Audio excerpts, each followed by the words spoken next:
Tell us about the tattoos. Shut the fuck up, you little prick.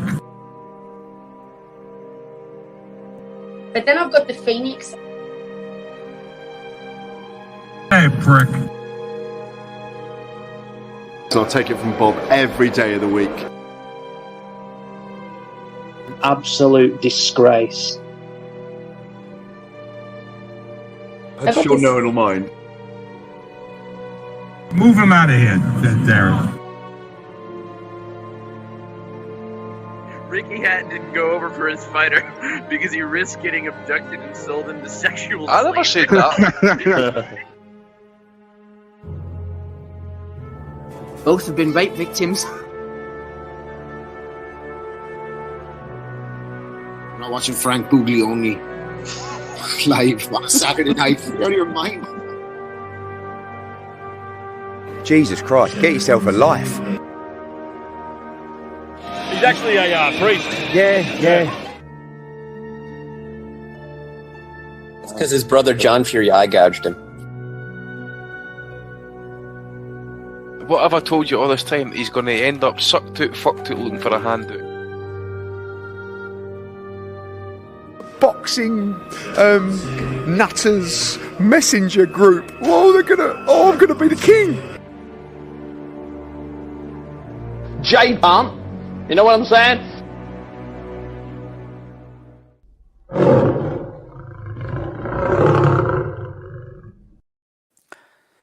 Welcome, everyone, to the 494th edition of the Boxing Asylum Nuthouse. With me today, Steve Wellings, Andy Patterson, recovering from a week of basically no boxing. The normal among us found a way to avoid us. But there in Scotland yesterday was a man. Not necessarily a normal man. Not a hero, some might say. But nonetheless, a man who does the dirty work for all of us. Andy, what did you find from Poland yesterday? What a fucking put down build up that was, mate. Fucking hell. What did I find? Not much, really, to be honest, mate. Not really much worth reporting anyway. 5-minute review or whatever you want to call it. It's no great quality. I found some links last night, free to air. I watched, I didn't really fully watch it. I was flicking, as I said, between that and the AC Milan game, which had a good ending. So, a couple of well-known Polish names were kicking about there. Sismerta, I think, as I said, he fought Golovkin. Sislak, I think Okoli went the distance with him, big cruiserweight. They were in action. There were a couple of Kazakhs picking up belts as well of some sort, so they'll be getting some rankings. This is nothing really kind of great to write home about. I watched this morning. I was surprised actually that he's actually watched the Lewis Neri fight after all the big build-up we gave him last week, Matty, but had it all his own way. Change the opponent, Andy.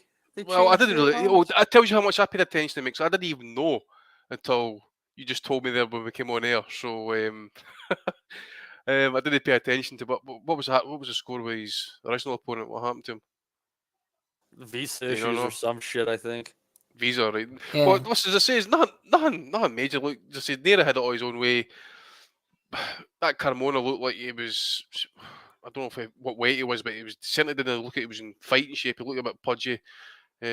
Just Neri was just throwing jabs and power left hands, and finally I think he dropped him in the second, got rid of him in the third. Barely wobbled him, so yeah, he ticks on, but I didn't know it was a changing opponent, mate. So that's my fault. I just thought it was the same guy we were talking about last week. Back in the day, Andy, Carmona, I was saying to the Nutters during the week, Carmona was a decent fighter, wasn't he? He went the distance with Inoue in a younger version. It was about 6 years ago. But he gave Quadras, I remember, a really good fight on one of the, I think it was one of the Superfly cards, but he gave him a real good scrap. So he's a good opponent, Carmona. He's seen better days, but he's not the worst standing. Yeah, well, I've just pulled his record up there, mate. Just knew you mentioned it, because I wanted to see what weight that fight was at. So Carmona was weighing 130 there last night. No wonder he looked pudgy, because I can remember him, as you mentioned, fighting Narvaez doing was it 112? Yeah. So he's up there the best part of 20 pounds. No wonder he looked kind of fat and out of shape. He's lost that's 3 on the spin now he's lost. So basically gatekeeper status, if that. But I suppose at the same time, even for the way Neri stopped him, I don't know if about notice if he was training or whatever it is, but hasn't been stopped much over his career, so maybe that's a wee statement. But Neri has got a bit of dig about him, to be fair. So I don't know who he's. He's at 128 there last night, 126. I don't know what Neri's doing at that height, to be fair, mate. I think he should be doing a few weights. But Minju Figueroa took his soul a wee bit, kind of cracked him up. So maybe get a foot off Fulton, possibly. I thought they would make the Fulton fight next, actually, for Neri, but whether he's going to get down to the weight, like you say, Andy, he's fitting about. And Figueroa, Joe Kennedy informed me before we went live, got done for drink driving over the weekend, so he's off on the piss. Apparently so. So he's following in his brother's footsteps. Wow, that's not looking good. Christ's sake. Boozing, struggling to make weight. He was talking about moving up on weight as well, wasn't he? Yep, he was, yeah. That's terrible. Just too tight for him. I mean, I'm sure, Andy, never in your life would you have ever thought of getting behind the wheel after having a couple of drinks. Ever. Perish the thought, mate. Never done it. There you go. Good law-abiding citizen right there. Well, I guess that's your weekend recap. We have all that. We'll see you next week. We have all that going for us. Oh, but Andy, there's questions. Let's see what the kind folks sent in here. Here, while you're fetching them, Matty, can I just quickly say that the boys watched the fight? There was a show in Stoke, and there was a show on Friday night. Lucas Ballingall against Boy Jones. Now, I did have an intention to go back and watch the YouTube fight, but I'll be honest with you, I didn't watch fuck all over the weekend. In the end, I had every intention, but I watched nothing. I ended up crying after Wolves last night, and I haven't watched anything today. So unfortunately, I didn't see Ballingall, Boy Jones, but the Nutters said it was a good fight, Matty. All right. Thank you to the boys in the group putting in the dirty work so we don't have to. I don't even know if we should have on that one. I guess a few people cared about that. Most of them are probably related to Boy Jones Jr. Got to wonder what they call him at the holidays. That was a Friday night, eh? Yeah, that was Friday night, yeah. I'm trying to remember if I've seen any of that. Was that on YouTube by any chance? I think it was, yeah. Oh, I'm trying to remember what happened. I got a bit pissed Friday night, actually. Maybe that's why I forgot about it. Went the distance, eh? Yep, 10 rounds. Big Noel, was it Big Noel his name was? I mean, I just tuned right out there just when I heard Boy Jones. And that's no, it was Ballingall, wasn't it? Ballingall, Michael Ballingall's son, McKinson's brother, yeah. That's right. I didn't see it. But also, Matty, can I just throw in things while everyone can hear me? I know at the end of last week... We're on a very tight schedule, Steve. I was having a few connection issues at the end of last week's pod, and I didn't get a chance to shout out everybody who thrown in a super chat, so I want to just make sure I shout them out now, because they are the people who throw their hard-earned money in from the week. So shout out to Ricky Graville, David Palmer, and Steve Anderson, and shout out to Matthew Butters, who joined us on Patreon. It was remiss of me not to mention that last week, but like I said, Matty at the end was having a few connection issues, so that's that sorted out now. I told we were trying to get out in less than 2.5, Steve, and yeah, hopefully so. We're supposed to have a guest tonight as well, but he's struggling a bit with a few health problems, so he might turn up, he might not. But shout out to him. We'll get him on another week if he doesn't show. Yeah, rough deal. Take care of your health before you come and talk to us. I think at the best, your health will be unchanged from talking to us. But I think some people after talking to us could probably actually see their health diminish. A deterioration. So let's see here. Speaking of diminishing health, we got Michael Thompson here asking a question. He says, comment on your post. He says, can't remember if this point has been discussed, so feel free to ignore it. If so, question, is the Canelo vs. GGG trilogy actually as great as a lot of people in the boxing media would lead us to believe? The first fight was interesting because we finally got it, and of course, notorious for the result. Second was actually pretty good and a showcase of two elite middleweights, but really close. And the third was one big meh. Not one knockdown over 3 fights, or even a moment where it looked like one fighter was generally in trouble or noticeably hurt, doesn't equal a classic trilogy to me. Michael, that's a really good question. I mean, it's just looking. I throw the fourth fight out the window. In the modern era, let's say this current millennia, we're in the 2000s up. I think the best trilogy during that time is going to be Vasquez versus Marquez, and I would not say that this was as good. Andy, what are you thinking? Best trilogy of all time. Sorry, mate. No. Like on Michael's question, does this do they qualify as this one of the classic trilogies between Golovkin and Canelo, or it does miss on some level, Obviously, the first fight, for example, I mean, there's a bad taste there after what we thought that maybe Golovkin certainly won it. The rematch, I think, was far better. Probably the best fight of the three, definitely. I think it was even fight of the years, was probably mentioned. In terms of like great trilogies, I wouldn't put it up there, to be fair, mate. It was it's just one of those things. Especially the third fight, at least. I'm trying to think off the top of my head which other trilogies I've had like one great fight in it, maybe like two damp squibs. There's no many. Always said Gatti against Ward was overrated trilogy. I think the first fight stands alone, but I think the next two fights were pretty meh. Considering I thought Gatti was very dominant in those two fights. Couple of good rounds, but nothing. Yeah. I tell you what, if I was to put it, I would be struggling to put it in my personal top 10 possibly. I think I could get you 10 better trilogies. Maybe bring up the rear half of it possibly. I think I could get 10 anyway. You got Ali, Frazier, Barrera, Morales, Patterson, Johansson, Holyfield, Pacquiao, Morales, Holyfield, Bo, Vasquez, Marquez. As you mentioned. I'm not counting the fourth. We're throwing the fourth out. That was a money grab and it was stupid and it should never happen. Marquez, Pacquiao. I think I could even get another couple of fights for yesteryears. I could maybe chuck in there as well if you would give me a bit of time to think about it. Sure. Robinson, LaMotta. Well, they done two There's trilogies. like six. Double trilogies. Yeah, true. Ruiz, Holyfield, Andy? No, mate. No. If there is one that it assuredly beats in the history of boxing, it's that one. Hate to speak ill of Holyfield, but God damn, those were terrible fights. Fuck you for mentioning them. Fuck you. Bo Holyfield, my favourite, and Vasquez Marquez, like you say about throwing out the fourth one. But as I've said before, sorry, Andy, I know I'm hijacking the question here in front of you.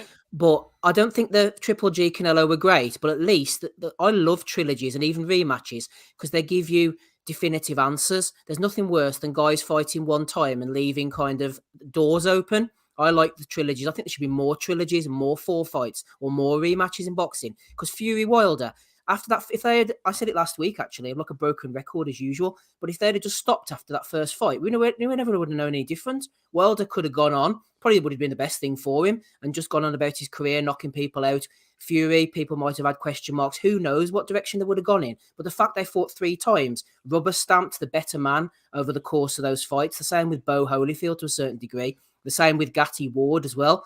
You know, the result was pretty much reversed and we know who the better man was over the 3 fights in the end. Same with Vasquez Marquez and the same ultimately with Golovkin against Canelo. I know Golovkin was done in that final fight, but at least for purposes of putting a stamp on it, we can say that we know who the better man was, even though I think there's massive question marks over that. Golovkin was too old, Canelo was a head cheat, blah, blah, blah. If we'd have just left it after that first fight, we would have never got some kind of conclusive answers. So there should be more rematches, trilogies, and quadruple-logies for my money, Matty.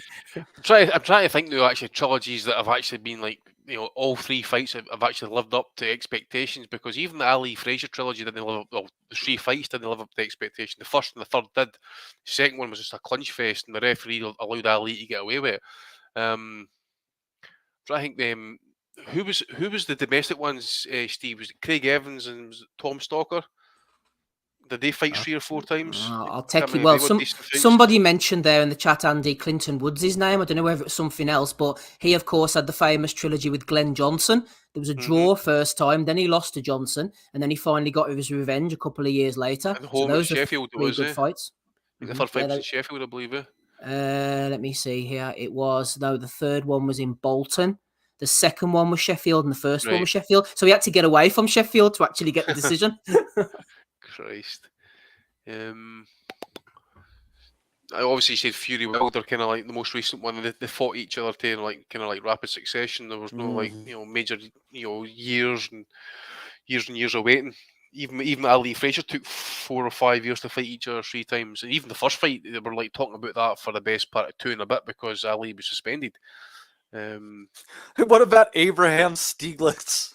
Oh, mate, they fought 4 times. Oh, some of the most woeful shit you'll see.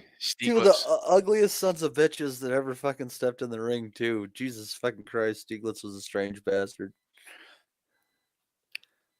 The Carvajal no fight Gonzalez 3 times, I think.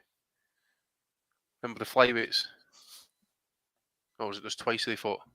Not sure. Leonard Duran. Oh, I know that one of them was, they were done. They fought 3 times, didn't they? They fought 3 times. First fight obviously is the best one. As we keep mentioning about the third fight, it's just they're both trading on name value. I think Duran's about 40 by that point, And says Alvarado Rios. The third fight was trash, yes, but the first 2 were really good. He's right. Do you remember Alvarado doing his shadow boxing for that third fight, mate?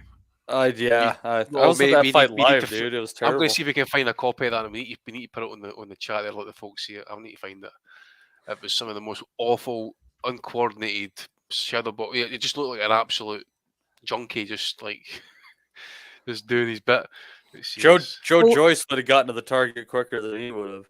That's for sure. He would have done. Here, someone earlier, no, it was me actually earlier, mentioned Ruiz Holyfield. Any in the chat think of some of the worst trilogies? Because usually the fact that you have a trilogy indicates that something's close or they're exciting fights. But the fact they ended up fighting each other 3 times in such shit fights every time makes you think, why on earth did we end up seeing that 3 times? So think, what about some of the worst trilogies?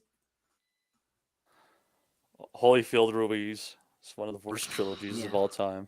I think you could get a Saul Farah trilogy out there, mate, somewhere.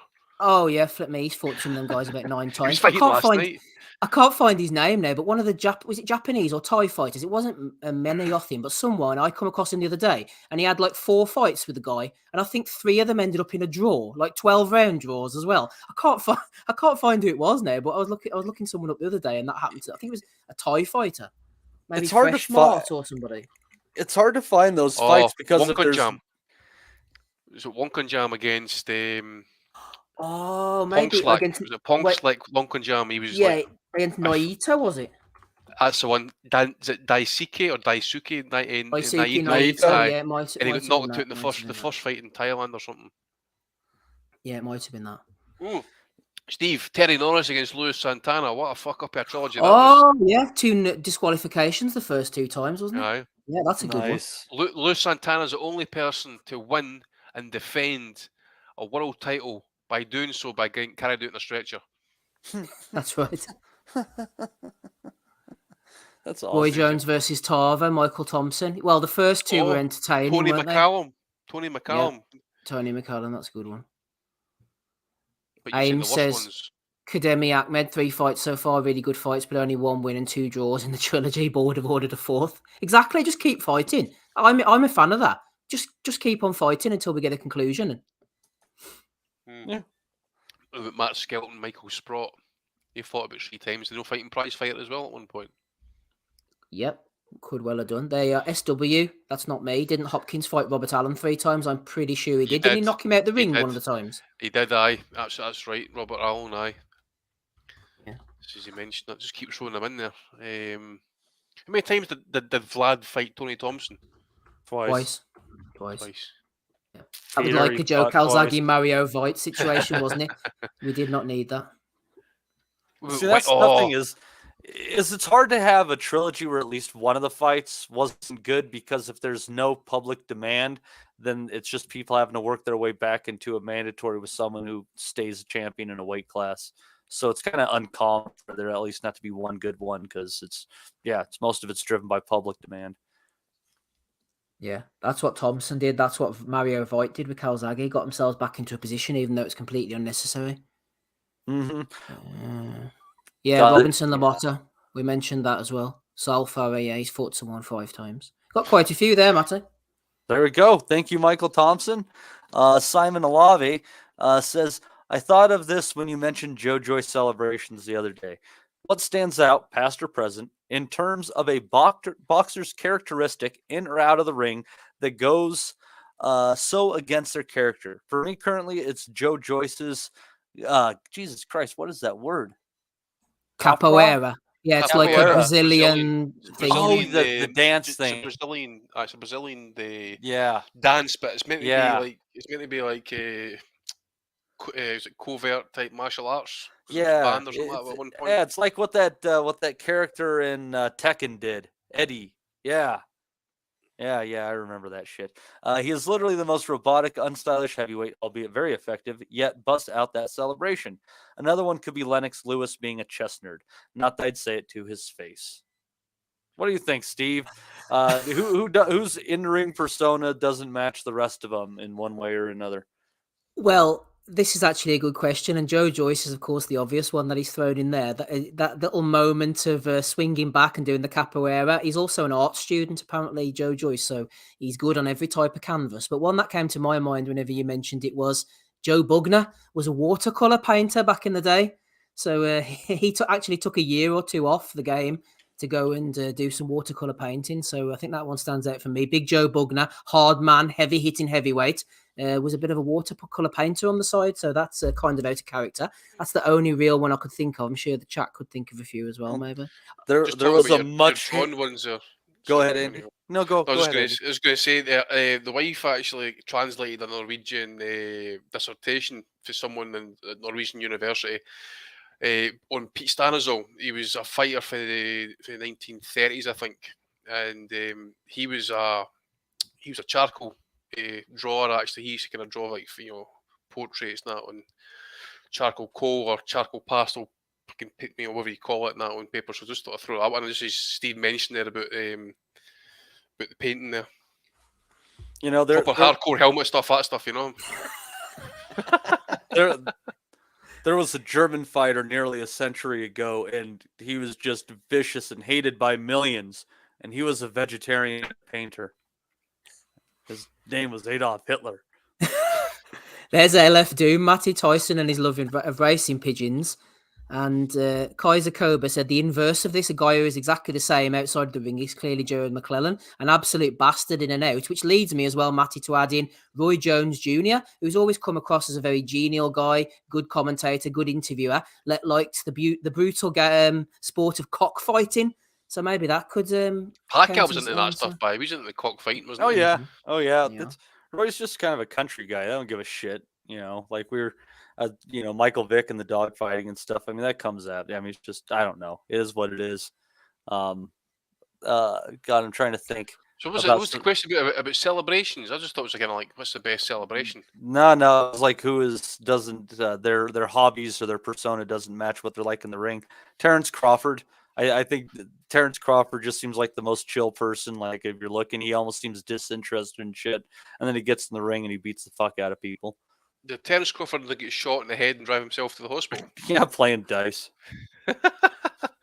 Dude, he's a hard motherfucker, man. He's a hard motherfucker. He's that guy. If you go to school with him and that, you're like, you just sense straight away you didn't fuck with that guy. Like that's the one you want to have on your side. You didn't want to fuck him off, so you want to kind of be pally with him, They're those people who are loud and obnoxious, and they really can't hold their shit, and it's all an act. And they're those people who don't ever have to say a word. Because they don't have to say a word, and yeah, I think that was something Crawford. And you're thinking he's doing that walking around when he was in high school, probably 135 pounds, give or take. 100, I mean that's insane. Talking to the Gerald McClellan one as well, Mitch Blood Green. Do you remember him? He was from the streets, wasn't he? Who fought Mike Tyson? Yeah, and there's the 90s. Yusuf Mack's exotic acting career. Who would have known when he was challenging for the super middleweight title that he was getting battered in the ring? About the ring. What's interesting is the similarities between Andy Ruiz in the ring and Gerald McClellan out of the ring. Yeah. Well, sorry, Matty. Frenchie says Paul Dempsey is an anal bead salesman. That's if he can remember what he's talking about. Or what he's trying to sell, I should say. Yeah, Barrera's an accountant. That's a good one, Cedric Sniff. Well, you go cleverly. He's a what was he? He was a maths graduate, wasn't he? Maths major or something like that. He was. No, I don't know what he's counting in grams. I think he's... And then there's people on the other side that they fight exactly the way that you think they would from how they are outside of the ring, like Martinez. He's a cyclist and shit like that. He's a stylist. yeah, I think that's exactly how he would fight. Juan Diaz, Steve, was he nearly didn't become a lawyer? Yeah, he was studying to yeah. become a lawyer, and then he just started a trucking company instead, I think. Oh, did he? Did he? All Yeah, right. I think so. Yeah, Victor Ortiz, the deviant away from the ropes, they're keeping him busy. I imagine the Klitschko's sound like they're kind of like well educated. They don't have like fucking doctoral letters for like whatever university. Oh, they're both sharp as shit. I think they both speak like Nicky 4 Piper. languages. Did he go through that Mensa stuff, Steve? Yes, he was. That's right, Nicky Piper. Yeah, absolutely. Wasn't Nathan Cleverly a math major? Maths? Actually, we mentioned them. We mentioned them. Isaac Lowe was an amateur poet, says SW. In what language? Oh, who knows his own language? Curtis Woodhouse was a footballer. Leon McKenzie was a footballer as well. There's been quite a few. Was it Woodhouse that bet on himself to become a British champion or something like that when he started his career? Yeah, at quite ridiculous possibly. odds. He played at a good level in football, Matty. I'm sure he played in the Premier League with either Sheffield United or Birmingham. He was at a good high level. Audley Harrison's actually got a degree. I think it's sports science or something along those lines.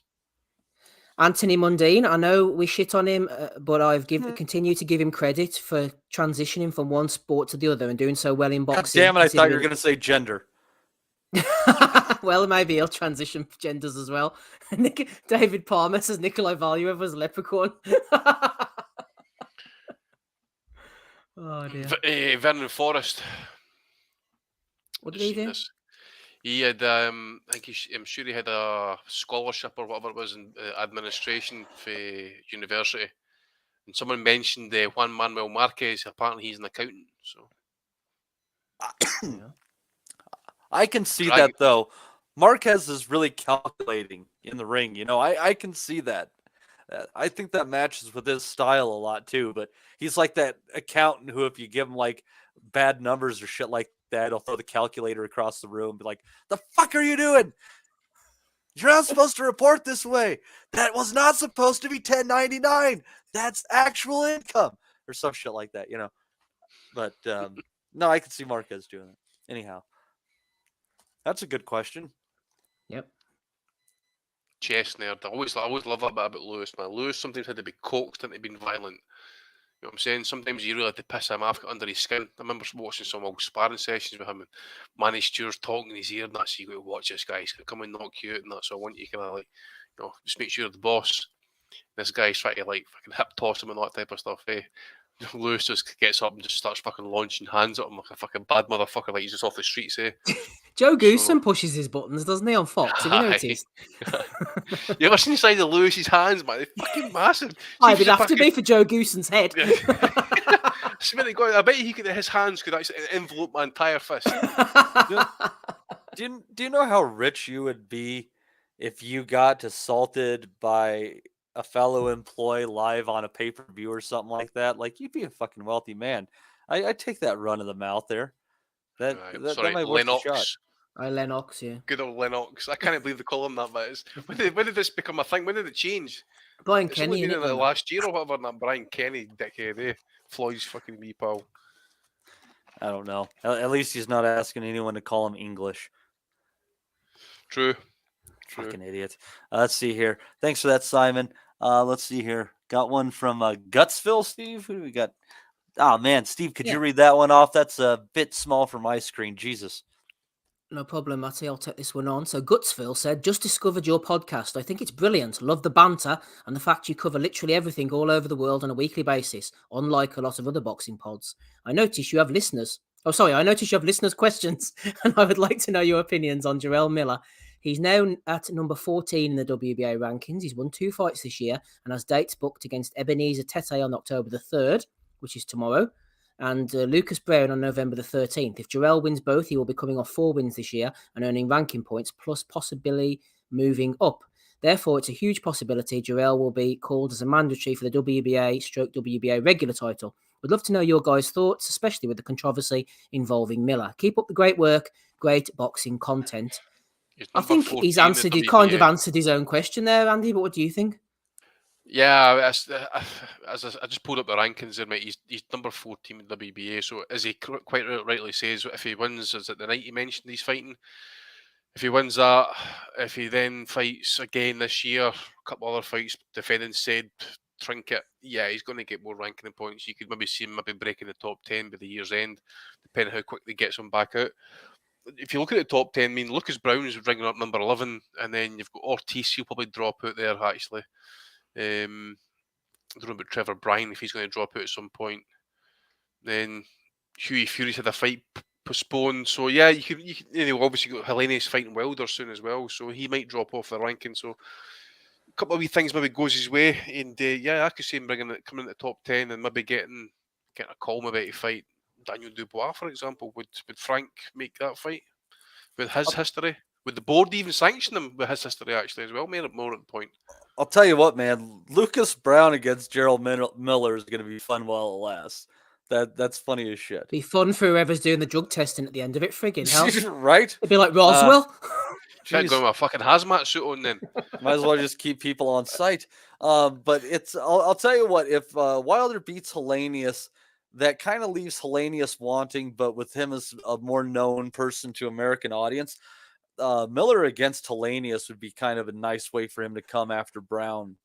If Wilder finishes off Helenius, I think that's almost the perfect test of Miller, since we never really got to see that because he decided to lose, 2-3 years of his career, whatever the hell it was, because he got popped not once but twice, blowing big opportunities, and it's a shame. I kind of thought that he at his best, having not seen him really tested, could kind of do what Joe Joyce is doing and just kind of be that come forward tank. But Joyce is that person, so I don't know that there's that hole for Miller to fill. He's kind of a guy without a persona now. Yeah, it's a shame about Miller because he had the massive opportunity to maybe not shock the world, but put himself in there. He was an exciting big fat lump. He had a good work rate. We all know now why. But boxing has no ethics. That won't be a problem, him getting a title shot. Boxing's the sport of third, fourth, fifth, sixth chances. It's the Wild West, as Andy always says, the red light zone of sports. He'll keep getting opportunities. Absolutely. Stephen Jones here says, who wrote this? Miller's manager. And Andy was asking me to bring up a comment from Michael Thompson, was it, Matty? Andy, sorry, was it this one? Yeah, that's it there. That's spot on. It is boxing's fault. It's boxing's fault more than Miller if he gets let back in for another title shot. It is spot on. At the end of the day, I forget how many tests at this point. Obviously, we remember mentioned it back in the day. I remember speaking to someone as well who was saying, look, some of the shit that he was taking is like proper hardcore stuff that was so bad you've got to get off it pretty quick. And you've seen the state of him now since he came off that gear. I mean, he wasn't a ripped heavyweight, but he looked quite defined, shall we say, compared to how he is these days. That he's supposedly meant to be off the drugs. But we've heard experts say before that even using this shit, you're still going to get incremental benefits off it because it's still going to be maybe stored in your system somewhere. It might take a wee trigger to set it off to maybe get back into your system. I wouldn't be surprised actually if Jarrell Miller was to pop another positive test at some point in the future because he's got something secreted in his system that he's taken in the past that's maybe stored away. You know how it is with your kind of metabolism sometimes. Keeps in your fat. Yep, it seeps into your system somehow, and he pops another test, and he's thinking, "Oh, well, this. What's the word? John Jones was the one that got done for it. It wasn't microdosing. It was pulsing. That was the terminology, I believe it was. So I wouldn't be surprised if something like that kind of crops up with him in the near future. Yep, he'll keep getting opportunities, Matty. I have no doubt about it whatsoever. As long as he's there to make money and there's a potential for him to make people money, they'll keep giving him chances. He'll never be banned for life. You could flip and grab hold of a referee and strangle them in front of everybody in the ring and you'll still get let back in. The most blatant cheat, though, we've had in the last so many years, blatant. There's no hiding for what he was doing, man. The shit that he was using was... I need to go and pull up again, but I know one of them wasn't Dianabol. It was another one, but the amount of steroids he was taking, I think EPO was another one, was it not? Fucking EPO! Jesus Christ. I remember reading about cyclists who were taking EPO having to wake up during the middle of the night to cycle just so that their fucking heart wouldn't stop beating. EPO's fucking awesome. EPO's fucking awesome. Fucking hell. Thanks for that question there, Gutsville, and we appreciate that you're joining us here on the Boxing Asylum Nuthouse. Let's see here. Barry L. Sorry, Matty. There's one on the screen there. If I thought it was worth reading from Joseph Patrick Doherty. He says, I never commented on this live, but just want to say a huge thank you for the great content. Keep up the good work, lads. So thanks to Joseph there, Matty. Oh, absolutely. Thank you very much, Joseph. And thank you for Barry L. sending this in here. He says, question for the pod, Hagler against Leonard, Rungvisai in the Estrada rematch, White with Fury. Any instances of non-switch hitters coming out in wrong stance to win? God, that's a good one. There's a few, I swear, in recent memory where somebody came out and you're like, what the fuck are they doing fighting him southpaw? And it was really dumb, but I'm going to give a really niche one here, Matty, only because it comes to my mind, and I'm still not sure why he does it, although he has fought southpaw since. But over the last weekend, Anthony Kakachi won the IBO title against Michael Magnesi. Now, he came out a few years ago for his first big fight against Martin J. Ward for the British title. And I had always seen Kakachi as an orthodox fighter, and for some reason, he fought that night majority of a southpaw, and he lost, and it remains the only defeat on his record to this day. Now, he has switched back and forward, and he did it against Magnesi. But at the time, I could not understand why he had switched at that point. Same with Rungvisai. I said it on the next day after the pod. I was completely confused. And I remember checking with Andy on the podcast after that fight and saying, Rungvisai, is he orthodox? I always thought he was a southpaw. Am I like in the Mandela effect here or something? And then Andy confirmed it wasn't me. It was him. Why on earth he did that, I have no idea. People shouldn't be doing that. Usually, whenever they go southpaw, when they're an orthodox fighter or vice versa, they make it out like, oh, they're trying to fool the opponent. It's usually a sign of desperation. That's what it usually is. It's a sign of desperation. They don't really know what to do when they do it mid-fight. But coming out the way White did, he actually had a pretty decent round in the first round against Fury. Hagler against Leonard. Compared to the rest of them. So compared to the rest of the round, exactly. But Rungvisai Estrada, but Kakachi against Ward was the one that came to my mind. I'm sure there's loads of other examples. Junior Witter used to switch all the time, but he was an effective switch hitter. But sometimes I think guys do it to try and throw the opponent off, but it's just a sign of desperation, as I mentioned. Well, and then sometimes, I mean, it happens, and you're like, well, that worked out well for him. I'm trying to think. Wasn't the first time that Fury went and fought a fight southpaw? Was that Martin Rogan? Yes, I was at that fight. He came out and he fought southpaw. Rogan retired after about the 5th round, and then he did it against Kevin Johnson as well in that same arena. And he was he's a very comfortable southpaw. Entire fight, but it was awful to watch that Kevin Johnson fight. Oh, that's one of the worst fights I was ever at. Oh. Yeah, was it because he fought southpaw or because Kevin Johnson was both? There? It was terrible. But against Rogue, he was excellent. And you're right, Matty, when I mentioned that was the first time we'd really seen him as a southpaw, and he looked very comfortable. Yeah, I'm trying to think of some more. Andy, do you have a few off the top of your head? Any instances of non-switch hitters coming out in the wrong stance to win? No, nothing that kind of springs out my mind, mate. You see Boots Ennis switching stance, but he looks like a natural switch hitter, as Steve was mentioning about Twitter there, for example. Didn't Pacquiao try? The Gale. I tell you what, the Gale did it against Groves late in the fight. Yeah, the Gale's at southpaw, and he switched orthodox. I'm sure on about I want to say the last couple of rounds at least. But he definitely switched stance, and that was when he was getting desperate as well that night. Didn't Thurman try fighting Pacquiao southpaw at moments in that fight?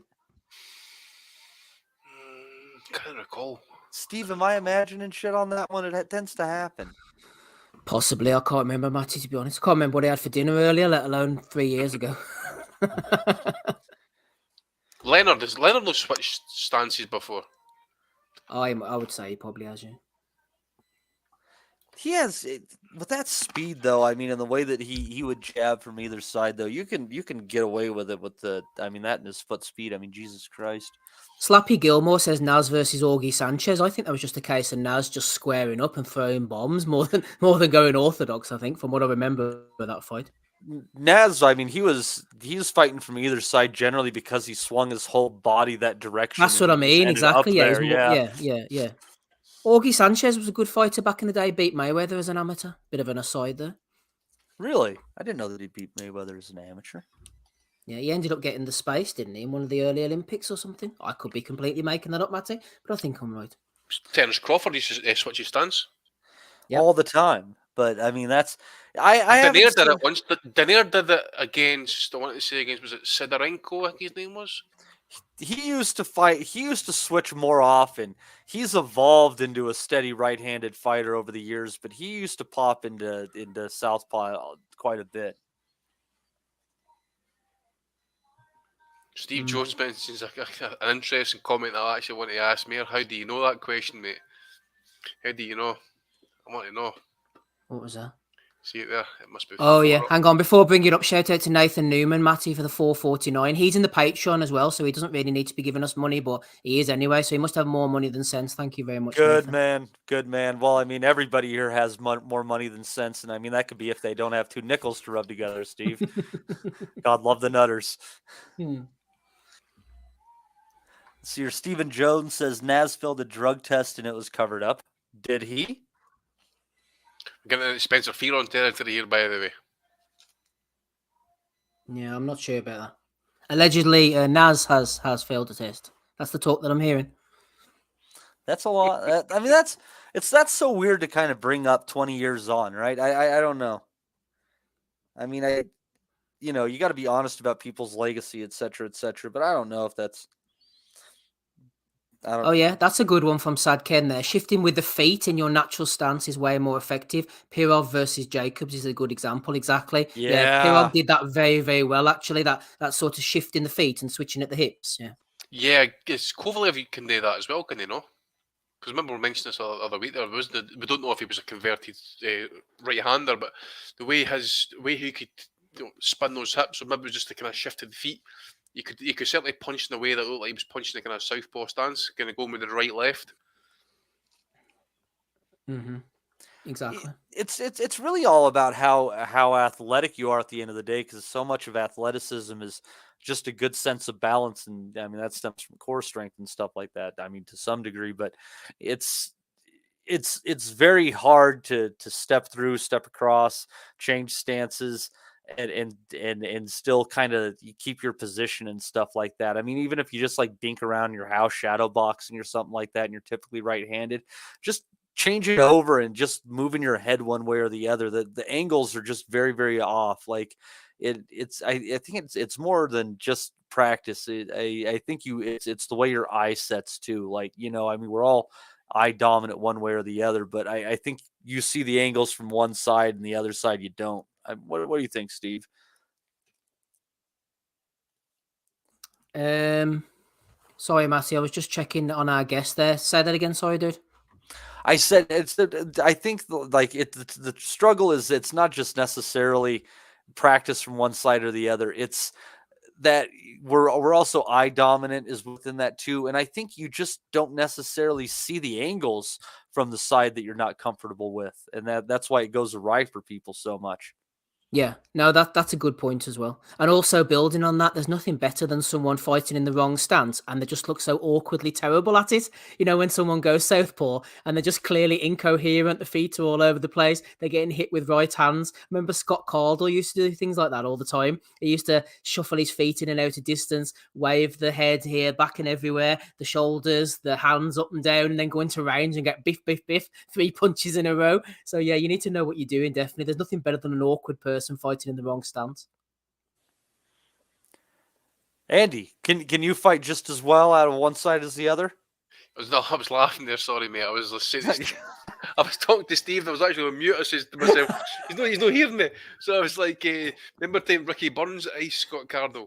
He iced him, and Ricky isn't a noted puncher, but I see the iced him. He actually put fucking Cardle to sleep, but he actually had him in the cooking cross position as well. His arms crossed across his fucking body. He was always so slick out of range. He also used to do these moves, and he was back and forward, and he was in and out, and then he'd step in range, and he just went do do do. It's like Daniel Gill. Daniel Gill would do that. He would see me takes the fucking punches. He would then start that slip and slide and stuff. I was like, dude, you made that before he could take the punches, not after he take the shots. The defensive slicksters until they get hit. Exactly. Okay. All right. Before we go on, I'd like to thank some people in the chat. I'm sorry if I miss anyone. You guys are all bouncing all over the place in there. We've got Alex Bellotti, Michael Hope, Dr. FMG, Slappy Gilmore, Jim McDonald Boxing, Mark Stanton, M. Lithgow, Big A, Frenchie, Chris Butler, Sad Ken, Joe Kennedy, Ryan Ormerod, Johnny the Big HC Nelson, Josh Ford, Stephen Jones, I think I wrote down. I might have been wrong on that one, Stephen. I'm sorry. Chase Athletics. Let's see here. Matthew Butters, Take Ames. Looks like who else? We got Dez in there. We got Lee Frotch in there, Nathan Newman. SW. Thank you, everyone, for hopping in there today. We do appreciate all of you. Let's see here. We have a couple more questions in here, and I think I got a few on Facebook, maybe. Let's see here. We got Dylan send this in to us.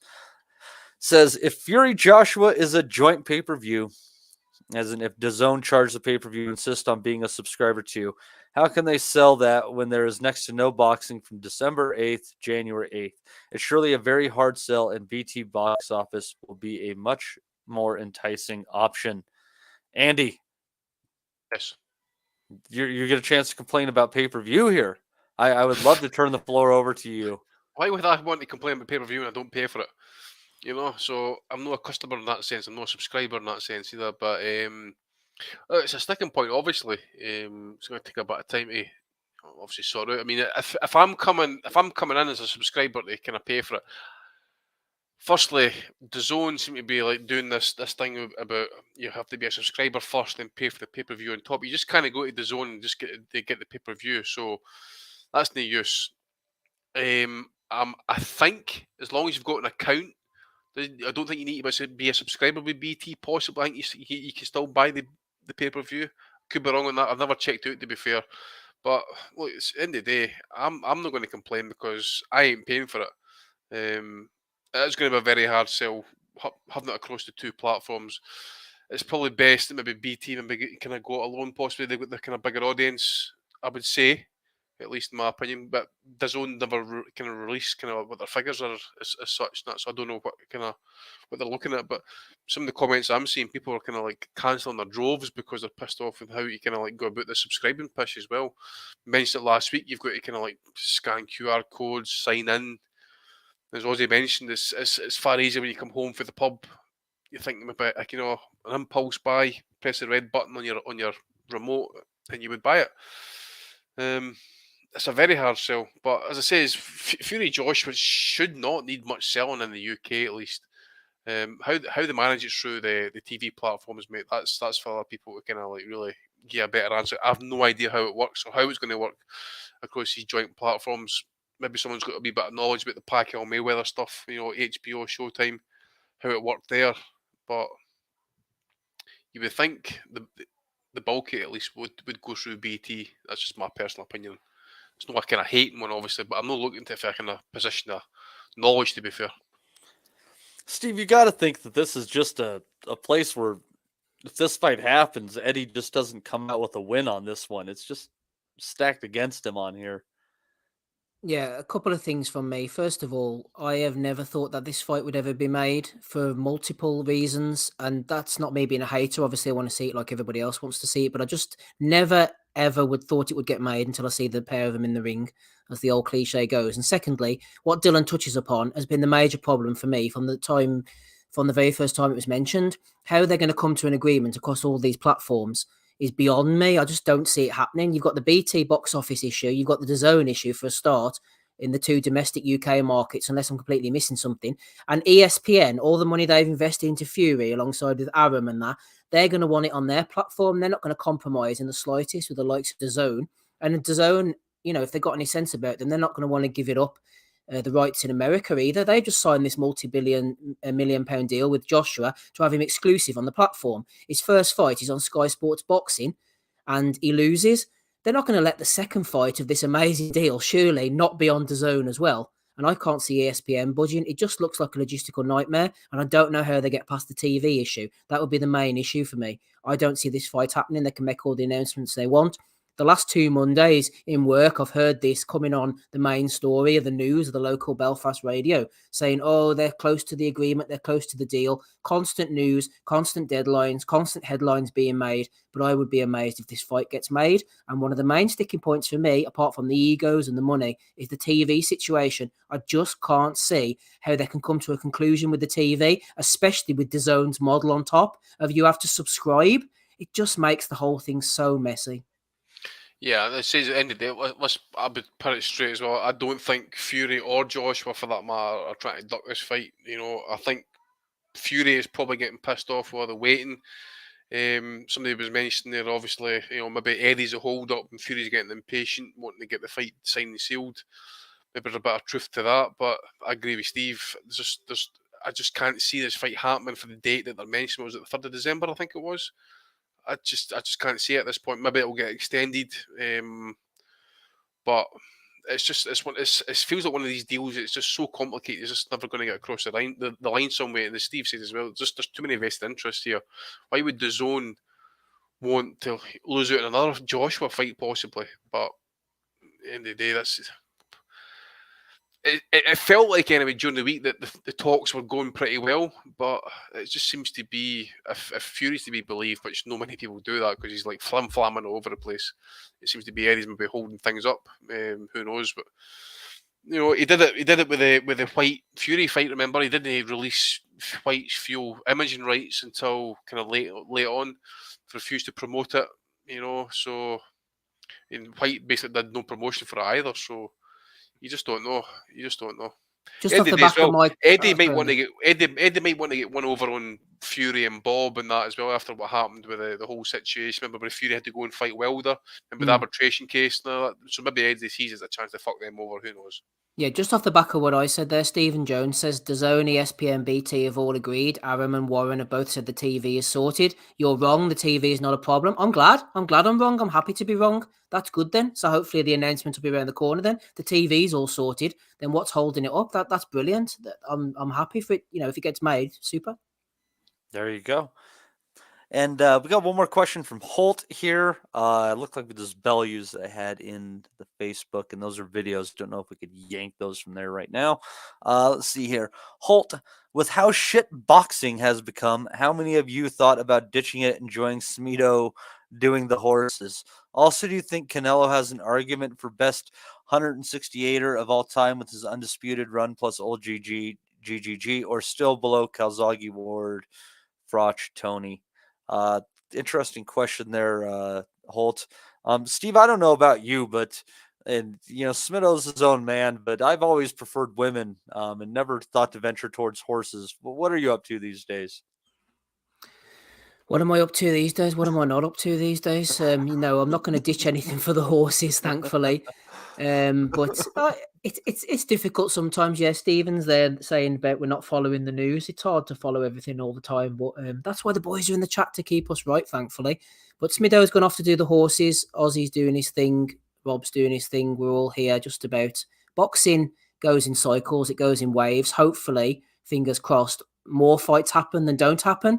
I think they will hopefully get Crawford Spence over the line. I'm hoping they'll get Joshua Fury. Or Fury, Usyk is the one I want to see. They're going quiet on that. That's the fight I want to see next. That's the thing. I could care less if they make Fury against Joshua. I really Usyk want to fight Wilder, so I'm fucking down for either that fight or Fury. Like, yeah, as long as the winner of those respective fights, if they do come off, they fight each other. Exactly, I want to see that too. Also, do you think Canelo has an argument for the best 168-pounder of all time? Again, it's subjective. It's difficult, isn't it? You could say, well, he's undisputed champion. He's put all 4 belts together. But then other people will say, well, who's he actually beaten? Who's he beat with his undisputed run? An old Triple G, still below Calzaghe, Froch, Ward, Tony. It's subjective. Would he beat those guys in their prime? We spoke about this last week. It's tough. I'll let others decide on that one. See, the thing is, a lot of the fighters Froch, Ward fought in that tournament were pretty much near their prime. Or just, exactly. You know what I'm saying? Mm-hmm. Yeah. The only fight at super middleweight, if we're talking like kind of this era that we're lumped into right now, that I have any curiosities how it would go, would have been Calzaghe against Ward. Everything else kind of makes sense in my head, but I really think that Ward is the best. The level of competition he fought in that Super 6 was exceptional. Yeah, I've no complaint there. You could even say that Calzaghe fought a fresher, primer version of Kessler, but at the same time, Ward shut him out as well at the same time. Shut out Froch apparently with one hand. With the kid chanting SOB in the background. The guy is ice. Ward was an excellent fighter who has a lot of excellent wins on his record, but there was something about Ward that I just didn't like. This is just a personal thing. I just never liked the guy. I thought he was always the hometown diva. A lot of fights were in Oakland. He was very lenient with the head. the low blows. He was a rough constantly. guy. Yeah, constantly. It was all on his terms. You know, he threw his dummy out the pram, the litigation against Dan Goosen. They constantly kept saying, you're in a contract. He kept on fighting like he was some kind of freedom fighter. Oh, I'm doing this for the boxers. And he had to sit out for 2 years because he was in the wrong. I was just never a fan of him. I just didn't like him. He was an excellent fighter, though. You know, I'll concede that. Obviously, a great fighter. He only really had, one close fight in his career, which is shocking, though. I mean, Chad Dawson dragged him down to skeletal regions. He did, but I mean, he only had one close fight in his entire career, and that's incredible. And honestly, I think the fighter that gave him the biggest fits outside of that was Saki Obika. Saki Obika was a fucking nightmare to fight, mate. That was just awkward as shit, mate. That was like a mugging. That wasn't a boxing match when you fought him. Like that's just. Remember he fought Marcus Bayer. He headbutted the life out of him. Bayer was like, "Fuck this, man! I'm taking a no decision." Exactly. Remember Kawasaki fought him as well. Him and what was the other one? Karim. Oh, what's his name? Kabari Salim. Kabari Salim. Holy shit, man! He dropped Kawasaki, didn't he? He did, but he fucking headbutts as well. He headbutted. Do you remember Salim headbutted a referee and broke his nose in Germany? Fucking nut job, man. Well, there you go. There's your trip down 168-pound memory lane. Thanks for that one, Holt. I've been saying to Stephen about doing a Patreon on 68 actually, because it is, all intents and purposes, a kind of youthful division in terms of age.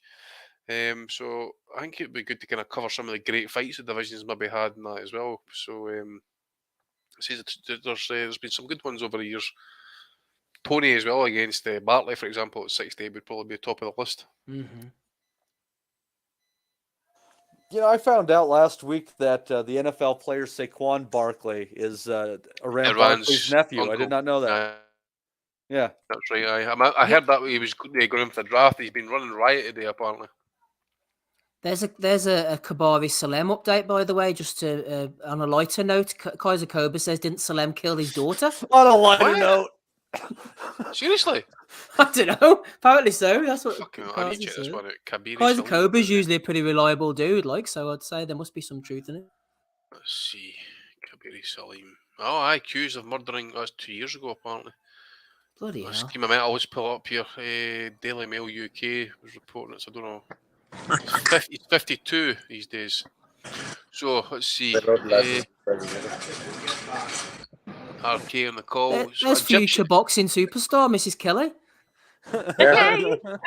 Hello. A bit of shadow boxing there for the boys. Do a bit of a call out there. Who are we calling out? No, not tonight. Coming for you, Show that left hook. Show the left hook. Some money. Skills pay the bills, baby. This is it. We're in Amsterdam here, talking boxing.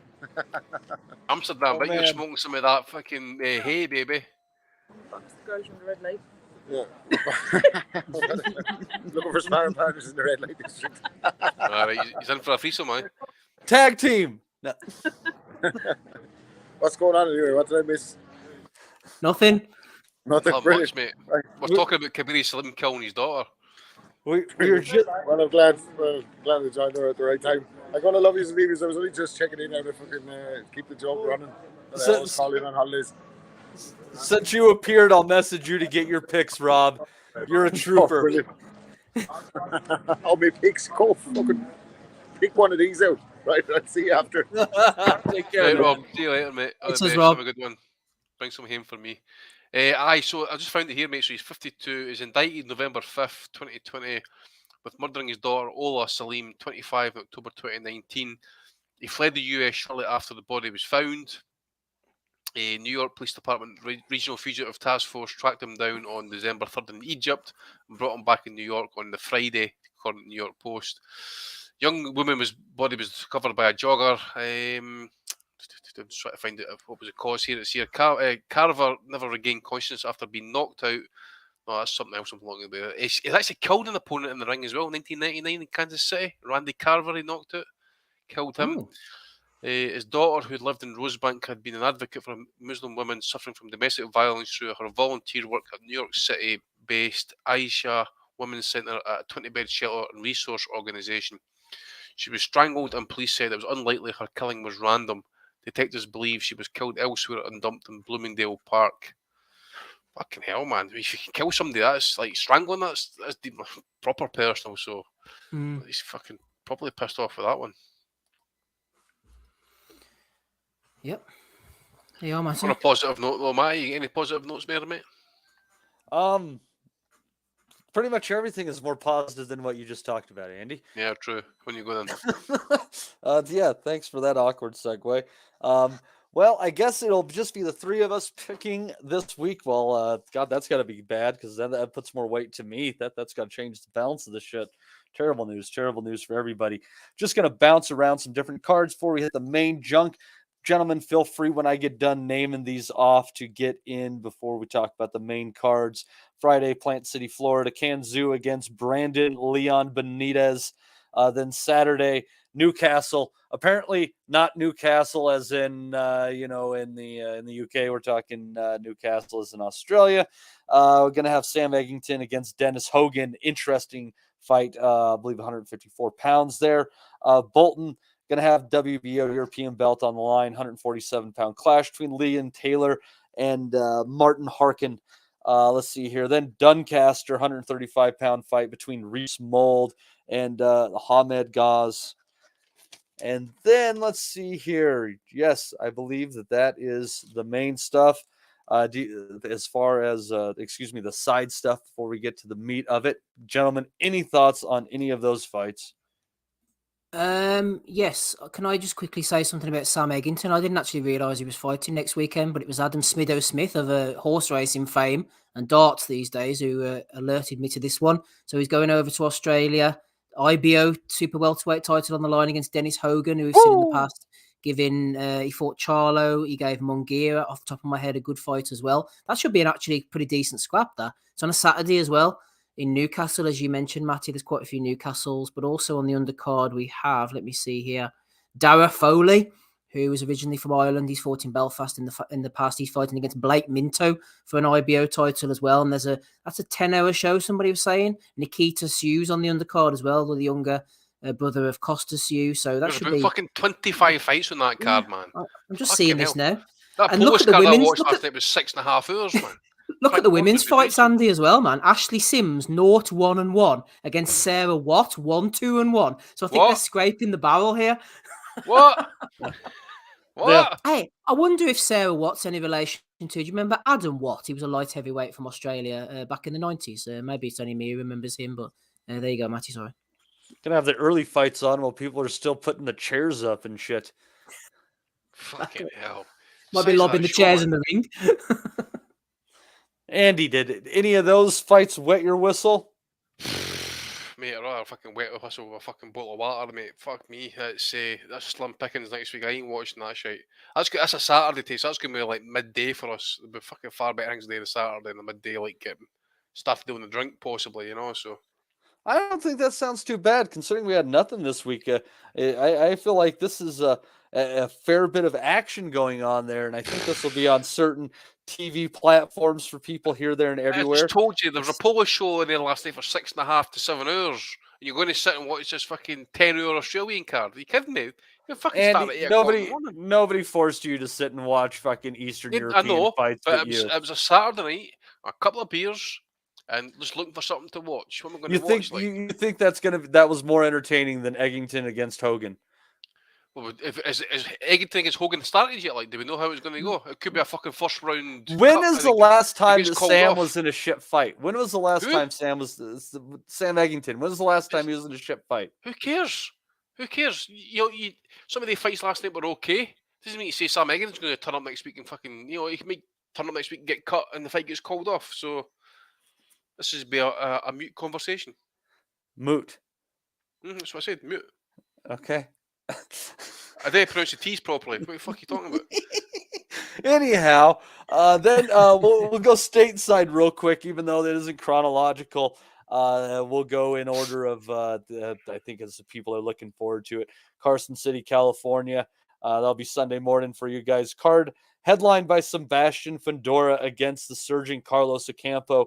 Also with Carlos Adames against Maciel, and then we got Jerwin and Cajas taking on Fernando Martinez for the IBF 115-pound belt. Also a kind of interesting fight with Mean Machine coming back against Michael Fox, who as we saw get screwed. God, who was that, Steve?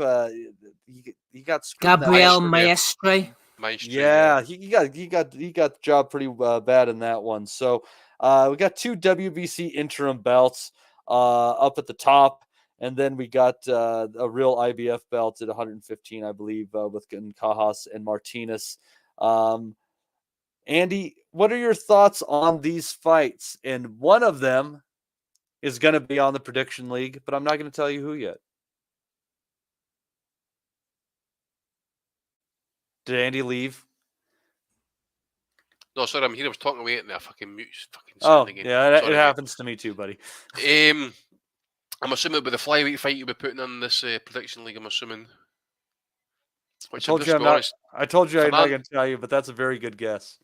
The guy who Ancajas is fighting, I've never seen, to be fair. I'm just looking at his record just now. So, Argentine, been on the road a few, his last recent fights at least. So, could be a lottery ticket with this guy. But he's also got a win over Ancajas as well. I'm trying to remember this fight, actually. When did that happen? Yeah, this is a rematch. They fought on a Showtime card a while back. Yeah, and there was the whole story about Martinez's father had died. And it was all...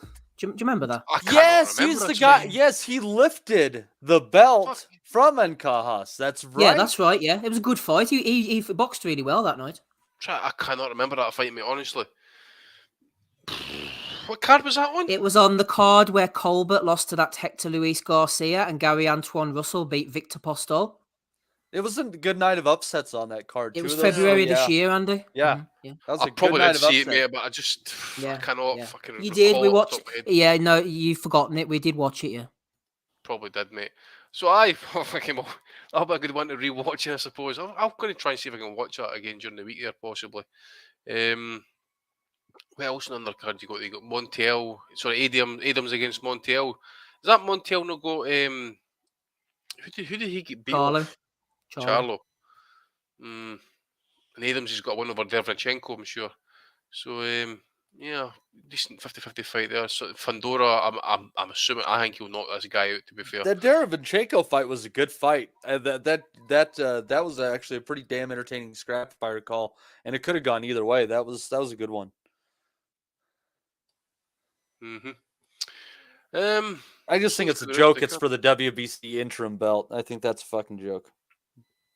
What's the middleweight title? What's the issue with the middleweight belt? It's for the WBC interim. Yeah, I don't know who. Charlo's got that. There one, you go. It? Yeah. Well, Fundora won this title against Lubin, didn't they? So they've been arsing around for a while. No, well, he's got the 154 one. This is the 160 is the Adamas. Oh, and sorry, they're both yes, them, but yes, Steve, yeah, they're both the for same. the same WBC thing interim. applies. Yeah, exactly. Yes. Yes, yeah, it also involves a Charlo. How strange. Yes, exactly. So yes, it's very easy to get confused on that. But yeah, it's we'll stay away from the prediction real quick on this one. Ocampo's has been making a nice little run after he lost to Spence. He knocked out Zuski fairly recently. Finally, God, more people need to beat that guy until he realizes he sucks. And I really think that Fundora's there to be hit. We saw Lubin with that left hand. And there's somebody that's going to really take advantage of that in a way more so than dropping him. I don't think that Ocampo's that guy, though. I think he's running into a really rough fight here. And you got to think, I don't think he's going to have just be able to walk through Ocampo, but I think Fundora is going to win comfortably, Steve. Yeah, you have touched upon all the exact points I was thinking of. Actually, Matty, when I was looking at my preparation before this card, I was thinking to myself, we often mention on this pod, actually, about how time flies. And I was thinking, Ocampo, yeah, he got knocked out by Errol Spence, and kind of thinking that was the last time I'd seen him. That was over 4 years ago now in the first round. And he's had about 12, 13 fights since then, including, as you said, against Zuski, who's a decent boxer, but he just can't get over the line. I remember he was out boxing Kavalauskas at times, and once the power punchers catch up with him, they just knock him out. Ocampo did exactly the same. I think he will give Fundora trouble. Fundora's there to be hit. He fights in a certain way. which means that he gets hit and Ocampo can dig. So I think the fight might be close and competitive early on, and there's a chance Fundora might even get wobbled at a point because of his style, but ultimately he'll grind Ocampo down. And I was kind of leaning towards points even, strangely enough, but I'm going to lean on the side of Fundora getting rid of him, but late, maybe rounds 10, 11, even the 12th and final round. I think Ocampo will be more competitive than people think. He froze against Spence from what I remember. He was in against a power puncher. He was at the peak of his powers. I think Spence had beaten Peterson in his previous fight to win the IBF, unify the titles. I can't remember the exact timeline, but he was on a run at that time, and Ocampo knew he was being brought in as the B-side, and he just crumbled against a powerful fighter at his prime. But I think he'll be better against Fundora now. He's on a good run, as you mentioned. He's got good knockout wins. So I'm going for Fundora late stoppage, although I wouldn't be surprised if the fight went the distance. As for the other fights as well, Adames, you mentioned WBC interim. Don't know why they need to do that. Against Montiel, who pushed Jamal Charlo close a couple of fights ago. I'm just looking at the record here. That's right. He'd knocked out Kirkland as well in one of Kirkland's comeback fights. He drew with Centeno Jr. Adames, if he's got anything about him, he should be stopping this guy. He's got a lot of knockouts on his record. I want to see him stopping Montiel late on in that fight. Martinez against Ancayas, good rematch. I mentioned Martinez, the whole story in the last fight. He fought absolutely out of his skin as an unfavoured underdog against Ancayas and won the title. Pretty wide on the cards as well. I expect him to repeat the trick if he can get motivated for it. And a good fight off the record as well, which won't be televised. As you mentioned, is Michael Fox finally getting his opportunity against Egis Kavalauskas. I think Kavalauskas will win that fight as well. And then Fundora's sister's fighting too. And Slavinsky is fighting on the undercard. He actually lost on that night of upsets that you mentioned earlier, Matty, in February, where we saw Postol, where we saw the first Martinez and Kayas fight. Slavinsky actually got upset as an unbeaten fighter by Claudio Morero. So they're bringing him back as well in this card as well. It's a good card from Showtime. Yeah, and I think that Mean Machine Michael Fox fight's going to be a good one. That one kind of stood out with me, and I was a little bit of a toss-up on which fight from this card I wanted to throw onto the prediction league, Steve. But we did fall on the Cajas Martinez, and you think you're going to go Martinez on decision on that one? I am, but I think it'll be a lot closer on points. And strangely enough, I'm not well, I suppose I am hedging my bets a bit here, but I wouldn't be surprised if Ancayas beat him. It just felt like a superhuman effort for Martinez. The stars aligned. I mentioned the story. His father had been in his corner all his life, had died. He fought the absolute fight of his life. And I wonder, can he get up for it again? Will Ancayas be as bad next time? Now he's prepared for this unheralded challenger. I think the fight will be a lot closer, and I would not be surprised if Ancayas beat him, given those factors. But I'm going to go for Martinez repeating the trick, but I think it'll be a lot closer than last time. Closer than last time. Andy, where are you going on this one? So the main event we're talking about, mate. Sorry, I have to nip away there. No, we're talking about Ancajas against Martinez for the predictions. I'm actually going to make a point to try and rewatch that fight. Actually, I completely forgot about it, but I'm going to say, even though I've kind of shat on him in the past, and that for pretty much his reign, actually, because it's been quite poor, I think Cajas maybe just turn the table, say that before he's got the experience. Well, maybe he just took the guy too lightly last time, I don't know, but I'm going to go on Cajas. I'm going to say... See, Cajas has got a bit of dig on him as well, but I'm going to say he wins on points. All right, and Cajas by points for Andy on that one. And, I think I'm going to go with Steve on this one. I think that Martinez is going to repeat. I almost want to say he's going to stop him, though, because, Andy, the thing with me is I always, watching those Cajas fights, he had a lot of guys fighting him close. He had a lot of liabilities that you saw. So I wasn't exactly shocked when he lost his belt, but I think I'll go on the safe side and go with the points on that one. But I almost want to go knockout on that, just because I kind of feel like he just might have figured Cajas out in that fight. I don't know what the boys in the chat are thinking on that one. Always curious to say what people say on that. I don't see anything on it from those guys right now. I just think for the likes of the Cajas side of the situation as well, as you've had the likes of Gonzalez and Estrada and Quadras, Rungvisai. You've got Rodriguez coming up for Light Fly and taking over the WBC belt. You never seen, or even I can't even recall any talk about and Kahas even get involved in the unifications at 115. I don't know if it's been mandatory challengers or just picking guys at the top 10 with IBF or whatever it is, but it's he's just the names aren't there as such. I know he's got one over Israel Gonzalez who took the aforementioned Jesse Rodriguez the distance and that stopped him late. He badly knocked out Jamie Conlon, but even after those and that, it's been like say a split draw with Alejandro Santiago. Miguel Gonzalez, I can recall, I think it was one of the Maloney brothers knocked him out in Chile after a bad call by the female referee, and it's just been a kind of reign of nothing really. And as you say, if he's a reign of bear, yeah, basically, and he came up short, took his opponent too lightly. I think he was like 12-0 at the time apparently. So maybe just this time he just turned the tables a wee bit, just kind of brings that experience to the fold, or maybe he is just at this point he's washed for this weight. He's 30-year-old now. He's had over 30 odd fights. I don't know how long his amateur career was and that, but you just don't know. Maybe his time has been and gone.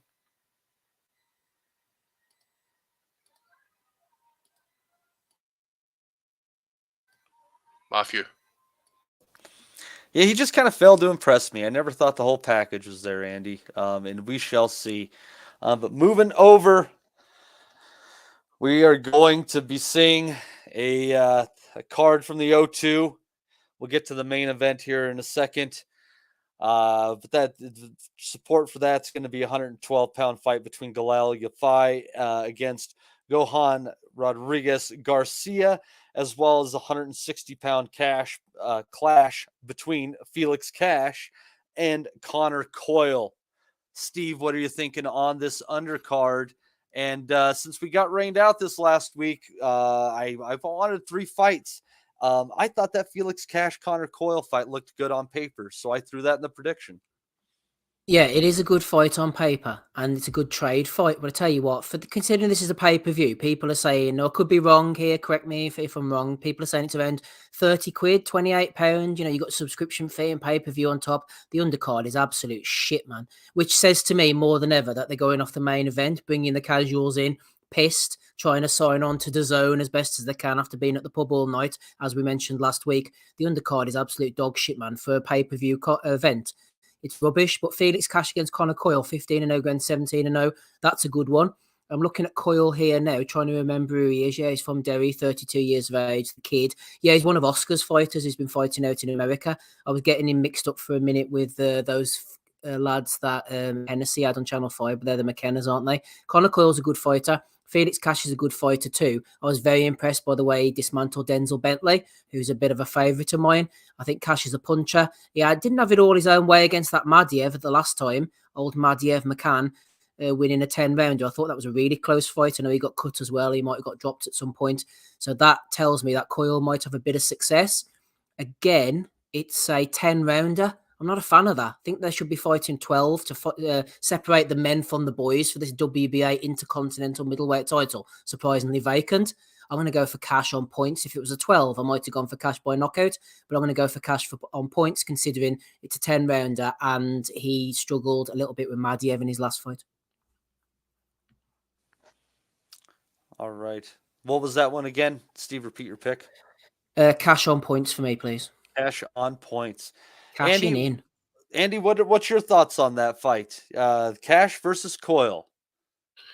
Not much, mate. To be fair, I'll go along with what Steve was saying there. Actually, about Cash. Maybe we're getting up on levels a wee bit, but I say this is some sort of ranking and belt. I'm going to say Cash. By the way, I'm going to say Cash late stoppage, mate. Is this on the prediction league? Sorry. Yes. As say, I'll go Cash late stoppage. I've never seen Coyle to be fair in that, so I need to kind of like probably revert to what other people were saying to be fair. So I'll say Cash late stoppage. That's based on nothing. He's a tall kid. He's not much of a puncher. I think he can kind of play the same kind of role that Steve. What was it a couple of weeks ago? The Irish kid that hung in there against the prospect for 10 rounds. Was it Ray Moylett? No. No, let's see. What did we have that one? The protection. It was against Austin Williams, the guy that fought Kieran Conway. Kieran Conway. Yes. I think that's kind of the place that I kind of see him with, that just skill and just kind of the type of fighter. You're tough, not going to really get you out of there. But I also think that those are the fighters that are like the real gatekeepers in the sport. Like, if you're going to get a title chance, you need to be able to beat them. And I don't know. I think there might be a little bit of smoke and mirrors with Felix Cash. So I think I'm going to go the opposite direction there. I think I'm going to go with Coyle on points. But I say that thinking in a fight with a fair number of close rounds, you got to think that the Cash is going to get the benefit of the doubt with the judges. So that he definitely will. Can I just say, Matty, it's Coyle's definitely talented. The fact that they signed him up and had him on these cards tells you something, but also the fact that he's fighting over in the UK for his big opportunity tells you that maybe, where his levels are at and where he's going to end up. I think he's 32 as well now. It's interesting. The question is going to be, if you kind of look at his record, who he's fought, and as he's developing, it's kind of a question. I'm wondering if he's getting better work now that he's come stateside and he started to develop as a fighter, and he's going to surprise people, because that happens a lot of the time. If you're not getting the right training, you don't get what you're not getting what you need out of the sport. So potentially, you never know on that one. He might have turned a corner with the right work. So we'll see. And I like I said, on paper, it's a really interesting looking fight, and that's why it's on the prediction league. Did you guys want to talk about Galal U5 before we move on? No, thanks. Okay. They're moving that pretty it has his, I think he's tailor-made, to be fair, and U5's quality levels are above. And I don't even think that guy is even, again, Mexican, could be anything coming out the gym, and that at the end of the day could be a fucking power puncher. But I only think in the last couple of fights, at least, he's I don't think he's a power puncher, Andy. He's only got one knockout. No. What I was saying is, I think he's.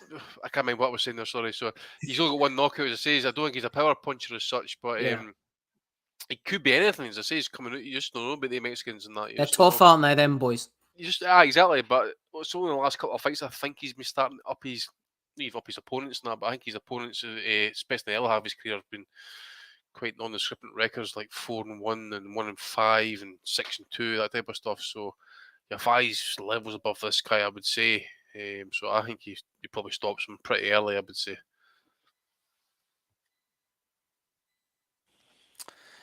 Yeah, we will see. But that is going to be chief support for the 157-pound catchweight fight between Chris Eubank Jr. and Conor Benn. The question is, can Eubank Jr. make that weight comfortably? And the odds aren't as far off as you think they are on this one, Steve. Benn's just on any outcome is about is about plus 200 last I looked, maybe plus 180. Making Eubank just a fair favorite, but not a huge favorite, which is interesting. And do you think that hesitation in the market making this fight so close? I mean, you look at the size discrepancy. It's not like Ben is some wunderkind, kind of shit going on there.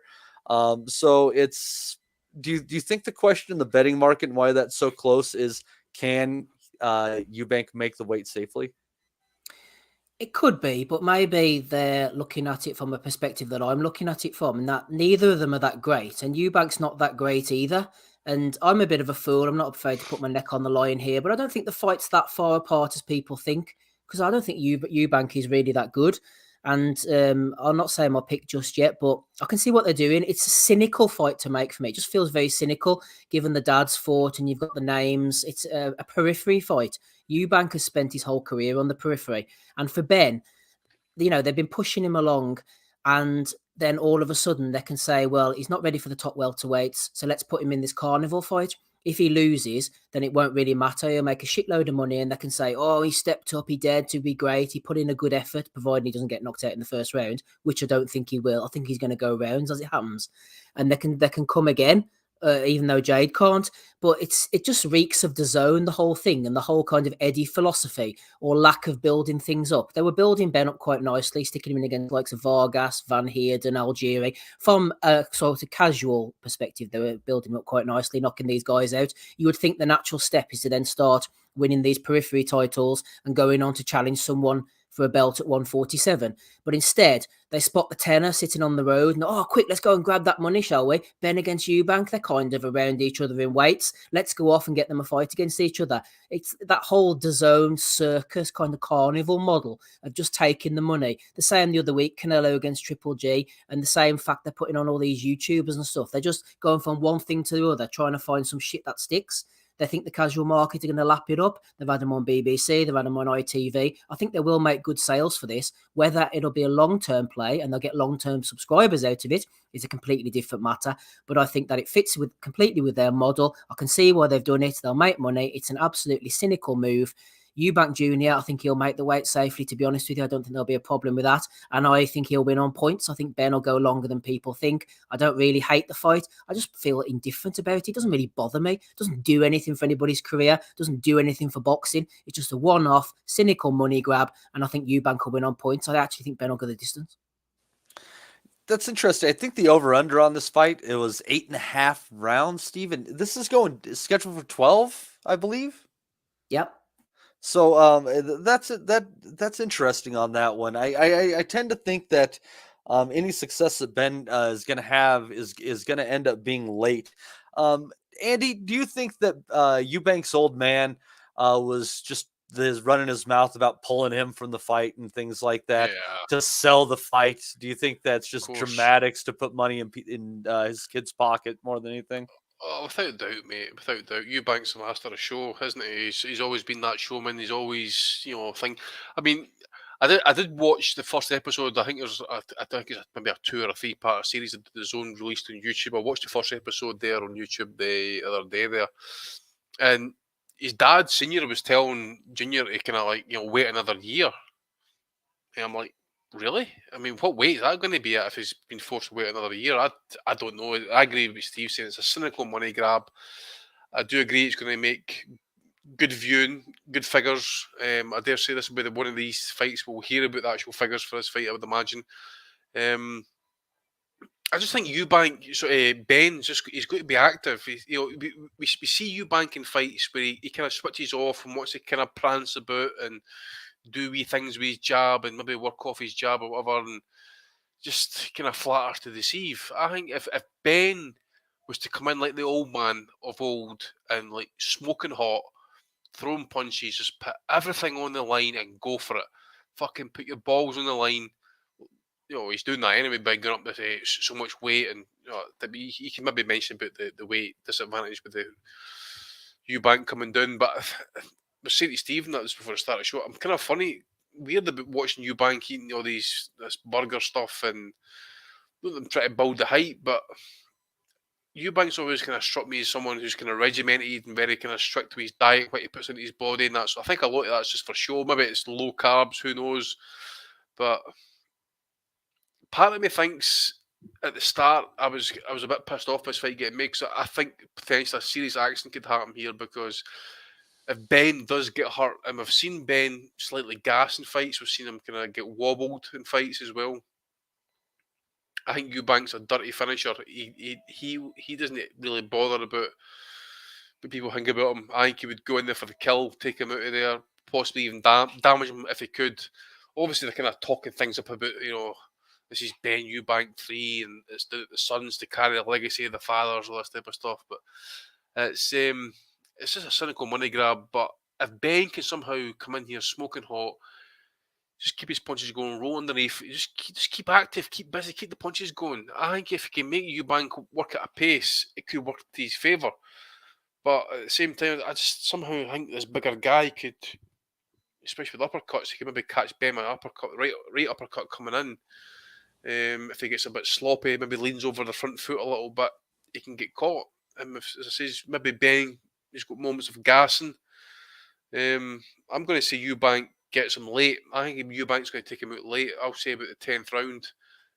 Would not be surprised to maybe even see Benn maybe gassing and Eubank maybe putting the foot down and maybe just ending the show. But as you're right enough about the old man, he's all business, mate. He's always thinking about the next pound note, a wee bit like Eddie, Master Showman and all that type of stuff. So, yeah, I think he'll get ramped up a wee bit actually, of course, of the weekend. I've seen Eubank just put out another video there about eating another burger in the house. I think this will be the kind of theme coming up. He's put up a video here with somebody in a steak, but that's that fucking weirdo. What's that guy's name? Who does all the steaks and that? I forget his name. But yeah, I guess I got ramped up over the course of the week. And of course, as well, someone was mentioning about the weight clauses as well. £10 rehydration clause, but am I right in saying that somebody said it was £100,000 if he misses weight? That's a lot of fucking dosh. But I was wondering as well if Eubank was again, I'm not sure about the money involved here, how much money each fighter's making. But do you think Eubank would be willing to take a punishment financially just to kind of miss the weight, come in what he weighs, and just fight him, or does Benn chuck the fight if the weight isn't on? I think Eubank comes in fine on weight. I think he comes in okay on weight. I think it would depend on how much. I think if he comes in at 160 pounds, he'd say fuck off. But I think if he comes in at 158, he'd say, pound, take 100,000. Because in days, Eubank's not made that weight in how many years? I think someone said like 10 years or whatever it was. 157. Yeah. He was 160 his last fight. I mean, to be fair, he's been working his way back down slowly. Just think is, obviously it's him to take the risk. He's older, he's bigger. If you look at him sometimes, like he's not got a lot of body fat to strip off him, so he's not really got a lot to play with. But part of me just think he is taking a serious. That he will make the weight easily. I would think. I'm thinking that at least, but who knows, mate? Who knows? Was it Liam Smith? I think it was mentioned that he said that he would be surprised if Eubank missed weight, took the fine, and just got on with the fight. I don't know, but end of the day, again, if Eubank does miss weight, it's a lot of money to walk away from. From Benn's perspective at least. I don't know if the purses are guaranteed here if a fighter doesn't make weight and the event falls through or whatever. I don't think so, but it's a career high payday, I would imagine, for Benn at least. I don't know about Eubank with his money. The thing is about the weight as well, Andy. Well, like Benn, whenever he first started, I think he was in and around the sort of. Well, wasn't he as low as 40? Like one? Yeah, exactly. He's like a small welterweight as well, isn't he? That's what makes things different. But I mean, if you look over at different weights and stuff, even the likes of Liam Williams, I know it was years ago, but I look at the way Eubank fought Williams and dropped him all those times and didn't finish him. And Williams showed great determination. I know it was 6-7 years ago, but Williams was campaigning in around the kind of 152, 153 region. Then he had a massive jump up and was up to 169 here, 174, back down in weight again, constantly fluctuating. And I just think that with determination, a bit of strength, and the fact that Eubank's depleted, that's why I think Benn will have the ferocity and the determination to just not get stopped by any means necessary. Yeah, I can see that as well, mate. I just think maybe I've seen Benn gas before. Again, you just don't know. Again, their mentality, about the, just about the personal circumstances over the years. That Eubank was mentioning, for example, I remember what his dad put my dad through. For example, I remember him just kind of lying on the couch and moaning and complaining about, the pain and split lips, that type of stuff. So you just don't know if this is going to factor in there. It's hard to say. I don't know, but it's just there's a lot of cynicalness about this. It's a money grab at the same time, but I still think Eubank, stops him late, and Eubank has shown if he does get you hurt, he is pretty brutal and try and get the job done. In that he just throws punches, hell for leather. Something will land and maybe he's not a one hitter quitter, obviously, but he could force a stoppage at least. I just wonder, Andy, if the weight will play in his mind. You remember when he fought Yildirim, my mate, and he absolutely blitzed him. He got him hurt and he threw like 25 unanswered punches and completely blitzed him. If he got Benn like that, will it be in the back of his mind? He's had to strip all this weight off. Can I sustain this? Against Williams, he took his foot off the gas, the point I made earlier. I'll get Benn hurt. I'll drop him a couple of times in the 6th round. Do I want to go hell for leather and stop him and then run the risk that I don't stop him and the weight catches up with me later in the fight? I just wonder whether those things might play on his mind. Depends on his awareness and that as well. If he's looked at the clock in the arena to find out how long is left in the round, if he's going to go for it as such. But who's his trainer actually? Because I noticed in some of these videos, it's no Roy Jones is in the camp these days. I don't even know.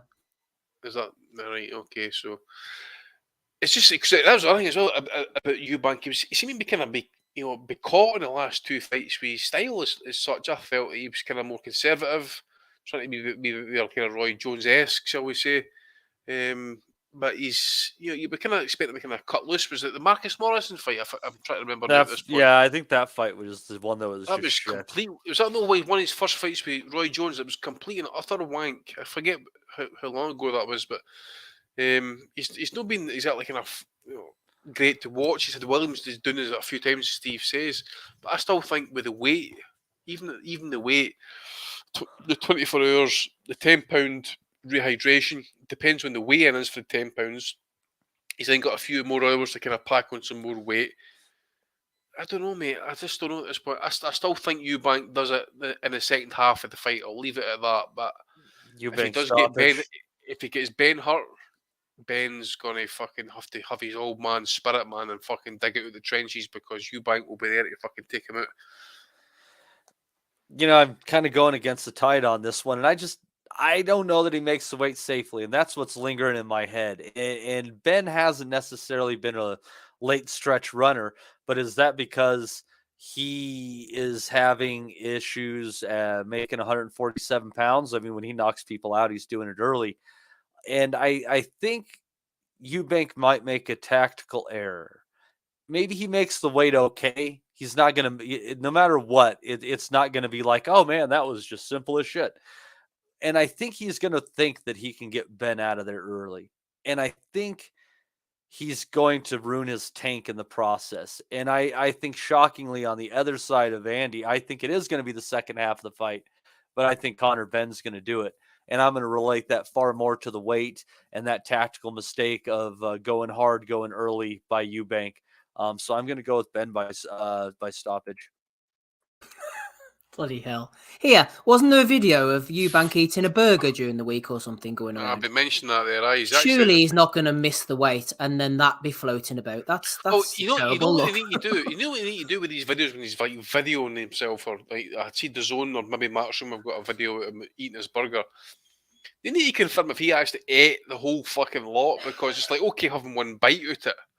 But has he got to the bog afterwards and spewing it back up as you out in the streets? Floyd Mayweather still kind of I think, Andy, that's like the old Mayorga eating the pizza on the scales, and he's trained his fucking hole off for the past 12 weeks. There's no way Eubank, in my eyes, is going to miss the weight after doing that burger stunt. He'll be on the weight, I think. Now, how it'll affect him, we'll see, but he'll make the weight, I think. Or AB coming on the scales with a can of Coke and fucking Chinese, all that type of stuff and that, eh? I'm like, fuck it. So yeah, I know what you mean, mate. I just think a lot of it's for show. Chris Eubank Senior knows what boxing's all about. He's talked about boxing being a degrading sport, an ill sport, all this type of stuff. So he's his dad, he's his son's business manager or finance manager. I forget. I always know he's fucking finance manager, actually, to be fair, considering his spending habits. But yeah, they're going to ham it up, obviously. Really, they're going to ham it up over this course of this next week.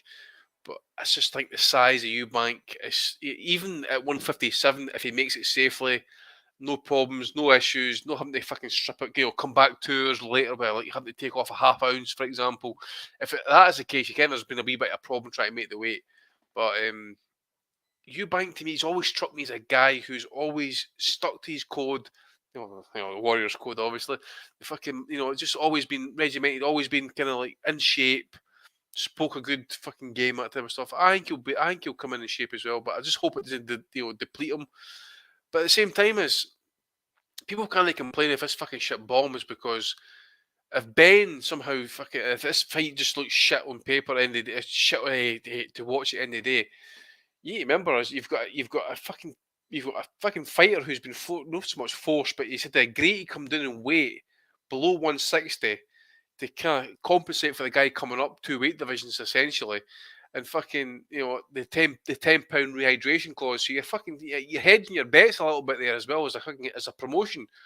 So if Ben gets sick and seriously hurt, or even Eubank for that matter, considering what's fucking come to pass, both guys' fathers have seriously injured each other. So they know themselves what's fucking on the line here. But I just hopefully both guys come out fine.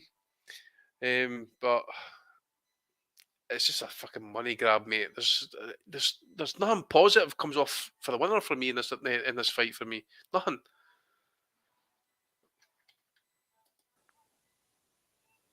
Rob, do you feel like a winner? Always. He's smoking that good hair. Hey, mate, if I give you my address, you post some out of me, mate. Oh, absolutely. Sounds. You name it. They got the whole, they got the whole shebang AK-47. here. Oh, they got every fucking flavor of everything over here. What are we talking about? Eubank, Benn? Yeah. I can't really get into it as a fight, to be honest with you. I fucking said me piece on it like it's like a dangerous fight. I still don't think maybe Eubank might not make the weight. I'm not all the way 100% sure that I think Eubank can make that weight. So we wait and see. I'll watch it, I suppose. It's a spectacle because of the backstory, but fuck me, like it's scraping the bottom of the barrel for the two of them. Cash grab, and I wouldn't rule it out being a stinking points decision either. But I go Eubank late round stoppage because fuck the prediction league anyway. I'm way behind now anyway, aren't I?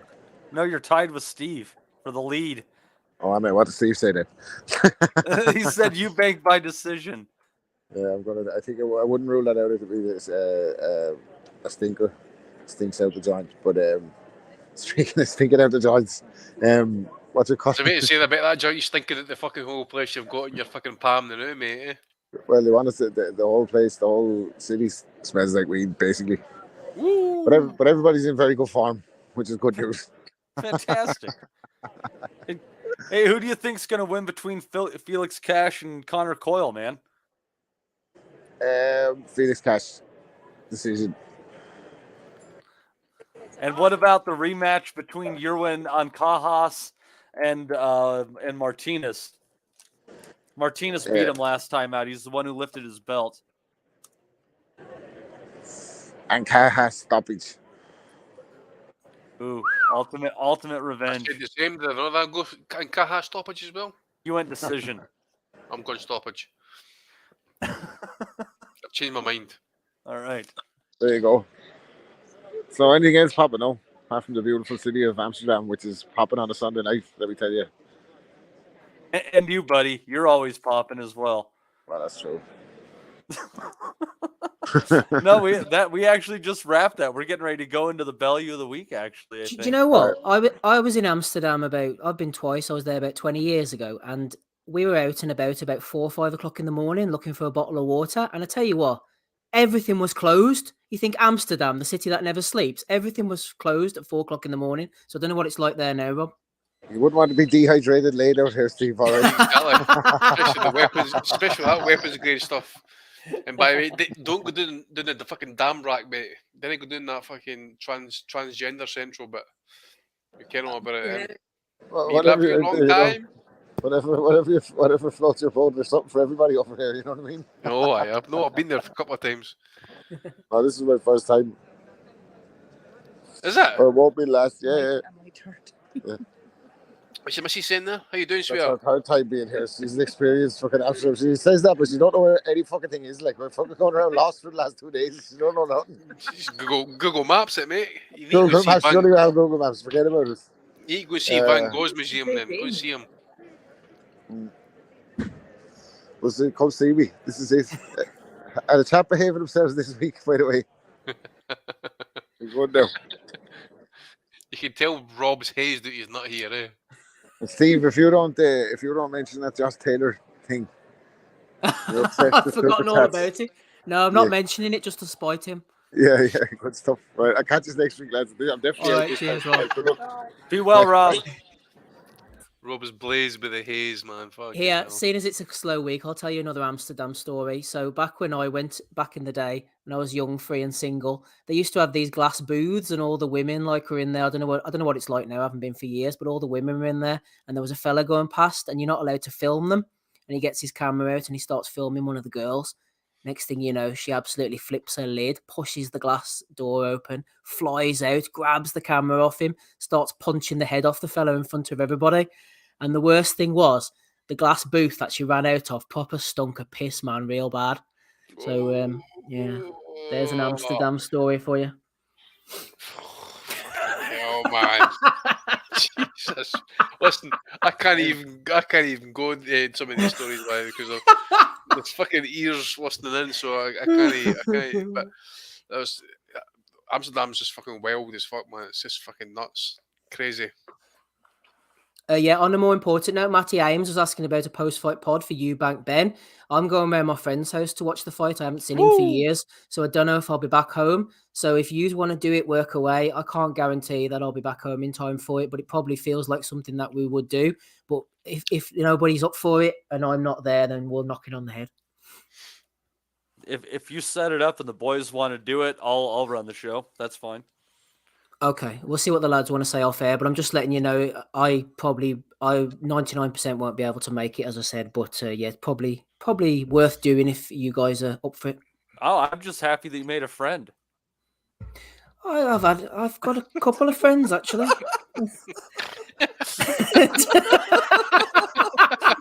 I really caught you off guard on that.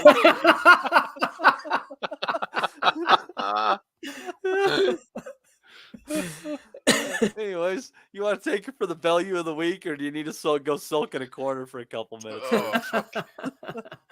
Anyone can get it, Matty. Isn't that the phrase? Anyone can get it. Amen. I'm the can man, Steve. I'm the can man. I know, Jim. You're right. I was trying to think. No, I'm sure I do. Right, now let's go on to the value of the week. So we're all friends here, we're all friends. Episode 494, Andy's here, Matty's here, Rob's been calling in with his wife. From Amsterdam, I'm here as well. So I've been fishing out some more quotes from yesteryear. Oh, we've got no, don't worry. Mate, you're not honestly, God, she this. I've got the biggest fucking fear in life, by. I'm like, what the fuck's he going to dig out here, by the way? It's going to fucking end their careers in the heart. We're going to get doxed. Fucking doxed, mate. I'm going to get fucking tainted, the fucking slurry slaughtered. No. Don't worry. None of us are featured this week, but a friend of the pod, Eduardo Hearn, gets a feature. So this is from 5 years ago. Paul Smith had just secured a shot at the WBA champion Tyrone Zoiga, and Eddie wasn't too happy by the response of these online trolls who were apparently petitioning Gilberto Mendoza, saying the fight was a disgrace. And Eddie, he's not bothered by the likes of us, but it seems like he was a little bit annoyed this time. So, people will tweet me and go, "It's disgusting. Do you think Paul Smith really deserves a world title fight?" And I'll go, well, on the basis of winning 3 6-rounders after Andre Ward, not really. But on the basis of, if you're German and you're looking for a super middleweight opponent, right? A guy that has given Arthur Abraham 2 great fights on German TV, the first one particularly, one that Paul could have won. He's the absolute perfect opponent for Tyrone Zoiga. Perfect opponent. He's just boxed Isaac Ekpo as his mandatory. Well, do you think Isaac Ekpo deserves a shot at world title? But instead of your countrymen going, "How have you got that shot for a world title? Make the most of it, son. Take it to the Germans." You want to tweet the president of the governing body to try and stop that fight from happening because you sit at home in your pants with no life just knocking one out. All these chumps from what? Oh, Gilberto Mendoza, it's a disgrace that how can you do this? Well, so what are you trying to do? Take an opportunity away from a guy who's boxed all his life, who just wants to have a fight, challenge for the world title. Crying over you. Christ's sake, man. I was just ready to pull the violin at the end. He was going on to hardstyle. Jesus. Take it to the Germans. Joke's on you, Eddie. We can't afford pants. Boxer shorts, that's what I wear, mate. Did you hear him mention, though, there, Andy? Isaac Ekpo, the grenade, a former resident of the prison canteen. Mm-hmm. Yep, went 12 rounds with Arthur Abraham as well. He's quite readily mentioned there. I dare say there's Was Yeah, it but the prison- Abraham or was it someone at 175 Robert you went Stieglitz, with? he fought, Thank I you. think, as well, didn't he? Stieglitz. Yeah, Was that's it him? right. Yep, I fought forgot. Stieglitz, Sorry, yeah. mate. Stieglitz, Yeah, aye. no, it's I fine. remember talking about him actually because I think Matty was hosting back in them days, was it not? Yep, he would have Fuck been in yeah. charge. Kurt would have been on the call at that time as well. Yep. Yeah. Well, the first time that we mentioned the prison canteen. That's I'm right. glad that it's the prison canteen, no matter what happens, will always live in our hearts, and that means a great deal to me. it will, absolutely. Michael Thompson says, I actually remember that rant. Well, he remember part 2, which I've also cut, where Eddie gets a little bit personal and starts naming some of the trolls, name for name. Have a listen out who gets it. Good fight. We like Paul Smith. Why? Because he had 2 good fights with Arthur Abraham not so long ago. Do you understand? So it's a completely fine fight. It makes complete sense for Zoiga to fight Paul Smith. But it still pisses me off that these bitter bastards will sit there all day on Twitter and tweet Gilberto Mendoza non-stop. Fucking hell. Just fine. Going back to, go on. imagine if you put that energy into something else. Anything. When you look at the boys, like, I don't know, the couple of Scottish boys, Tommy and Brian and all that mob up there, like, they're at it. Think about the energy that they put in and the time they put into trolling, right? It's quite incredible, isn't it? In fact, they're very dedicated individuals because it is all they do in their life. Their whole life is trolling on social media. And that makes them happy, so you can't knock that. But imagine if they took that time and energy and passion that they have for being miserable and directed it into something else. You know, they're being an unstoppable force. I think they are an unstoppable force. I know, yeah, but you fucking got it right unstoppable there, force that no Cougs. one has any respect for. So how can you be happy with your life if you looked at like a joke, you know? But I don't know. You hear that, Andy? You could be an unstoppable force there, Brian. Mate, I wasn't even quoted there. So that tells you all about my standing. By the way, can I just say it? Like, No, he thinks your name is Brian. I didn't want to give my CV out and that type of stuff. But Eddie, I am debt free, mate. I've got my own house. I've got no debts on the car. I've got a few degrees. I'm doing pretty well sexually, and I've got a good career. So I ain't a basement dweller, mate. So don't worry about that. And I put a lot of passion into boxing because it's my hobby. So come and suck the cheese off my penis. There's next week's cut, Andy. Woo! Fuck it, but come on. Hey, listen, you can tell it was getting to him a wee bit there. I know it was Brian and Tommy mentioned it specifically. Listen, I'm not. I don't see myself as a fucking big troll on Twitter, for example. I like a bit of banter. Bastards. Bitter bastards. Oh, I'm a bitter cunt, mate. That's what you fucking call us up here. You call us cunts. You didn't call us bastards. I've got mum and dad at the end of the day, okay? So, yeah, look. That's gone back. That's gone back to. That's gone back at least a decade. 2017. That was. Is it? Yeah. I thought it was a wee bit later, early, No, far back than that. That mate. was. I found it in my emails. That was off when he just fought Arthur Abraham for the second time. He had a couple of 6-rounders. It was early 2017. Yeah. So, but Eddie, I didn't sit in my pants, mate. I've got boxer shorts. I'll wear jeans from time to time. I'll wear trousers. You know, sometimes I maybe even go commando, but no date for you. There's David Palmer throwing in a tenner. He says, "Woo!" Exactly, good old David Palmer. Yeah, Eddie just doesn't realize what the Scottish people will do for fun. Like they don't have a lot to live for, Steve. So you got to give them what they can. The last time that they were like enthralled as a nation is when John Van de Velde fucked up at Carnoustie. That was the last time the Scots as a people were full of joy. So let Andy find his smiles where Andy can find his smiles. What the fuck are you talking? Fucking golf. Golf's the fucking most shittiest fucking sport. It's a golf of toffs. That's the fucking gay type of sport that Eddie would fucking play. If you right? can't, listen, the last time Eddie was in fucking Scotland, he shat his fucking pants the night Josh Taylor beat the fuck out of O'Hara Davis. Eddie, remember that, mate? Remember my mates in security were fucking about with you, fucking you off, and you were raging proper style with you then, you fat bastard. Yeah. It's just a bit of banter, though. We're just sitting here in the underpants in the fucking mum's basement with the Transformers outfit. I've never known anyone who's got a basement. Exactly, mate.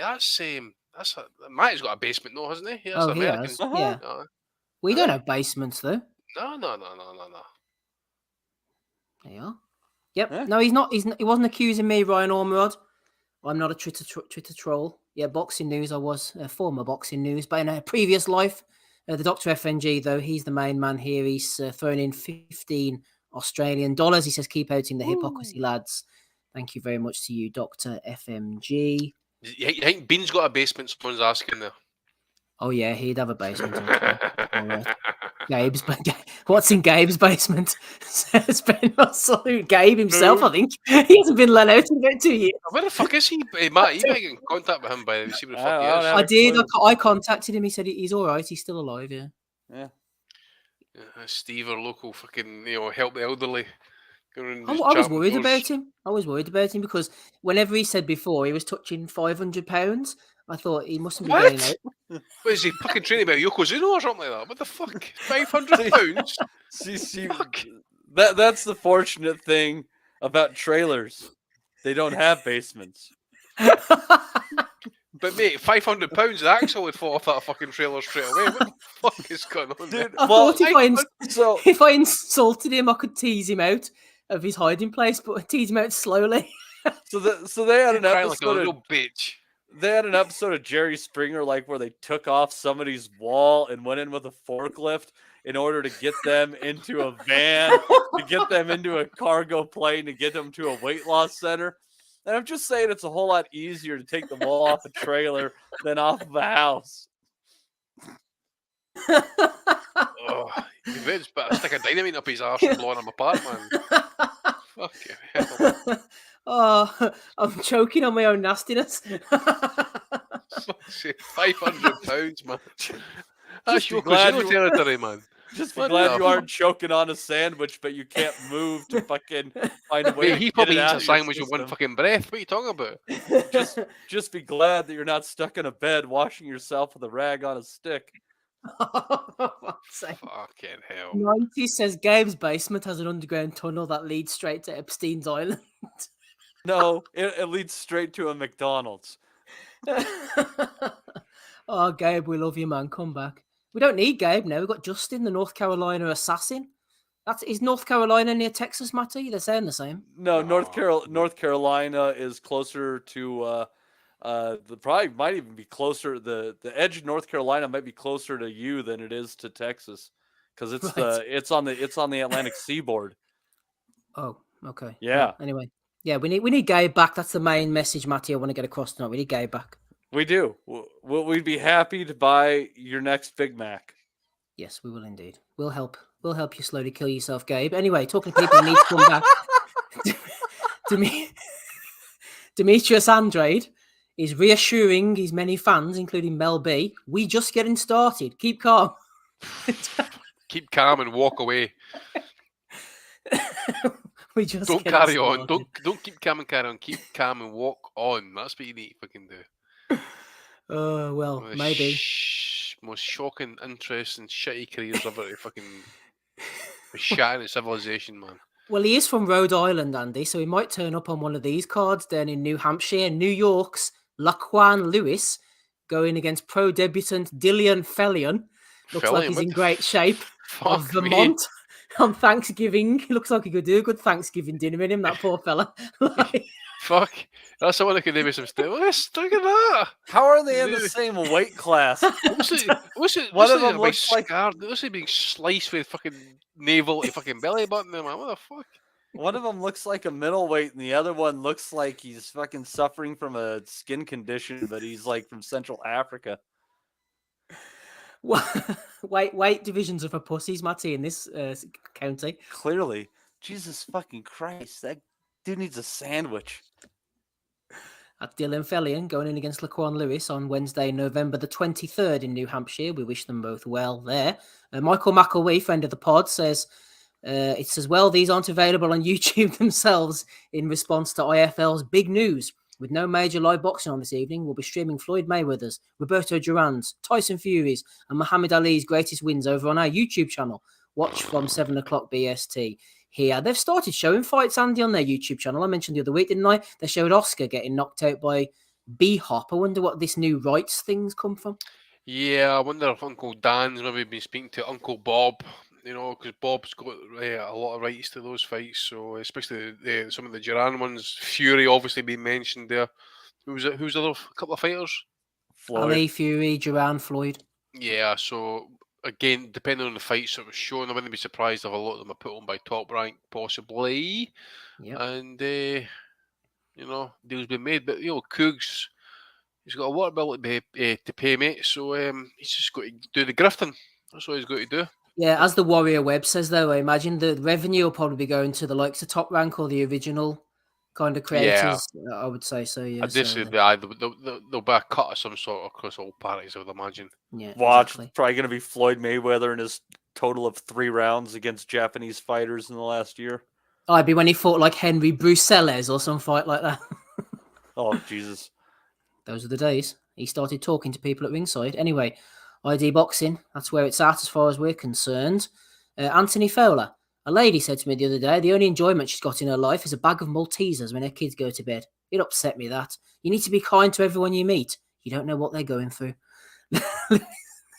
All right, then. Lewis Kelly says, saw this and thought of you. Oh, maybe it's me. We're no friends. He thought of me. Thank you very much, Lewis. It's nice to be nice. Well, that's something we can all get on board with. It's nice to be nice, Matty.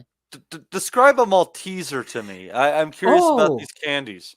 It's like a little ball, chocolate on the outside, like a kind of biscuit on the inside. Oh, you can't beat a Malteser, Matty. That actually sounds lovely. Yeah, it is. Nice, man. But why is he saying this chick has a terrible life? That sounds fan-fucking-tastic. I know, eating Maltesers when the kids go to bed sounds like the life to me. Great fucking time. At least there's some quiet.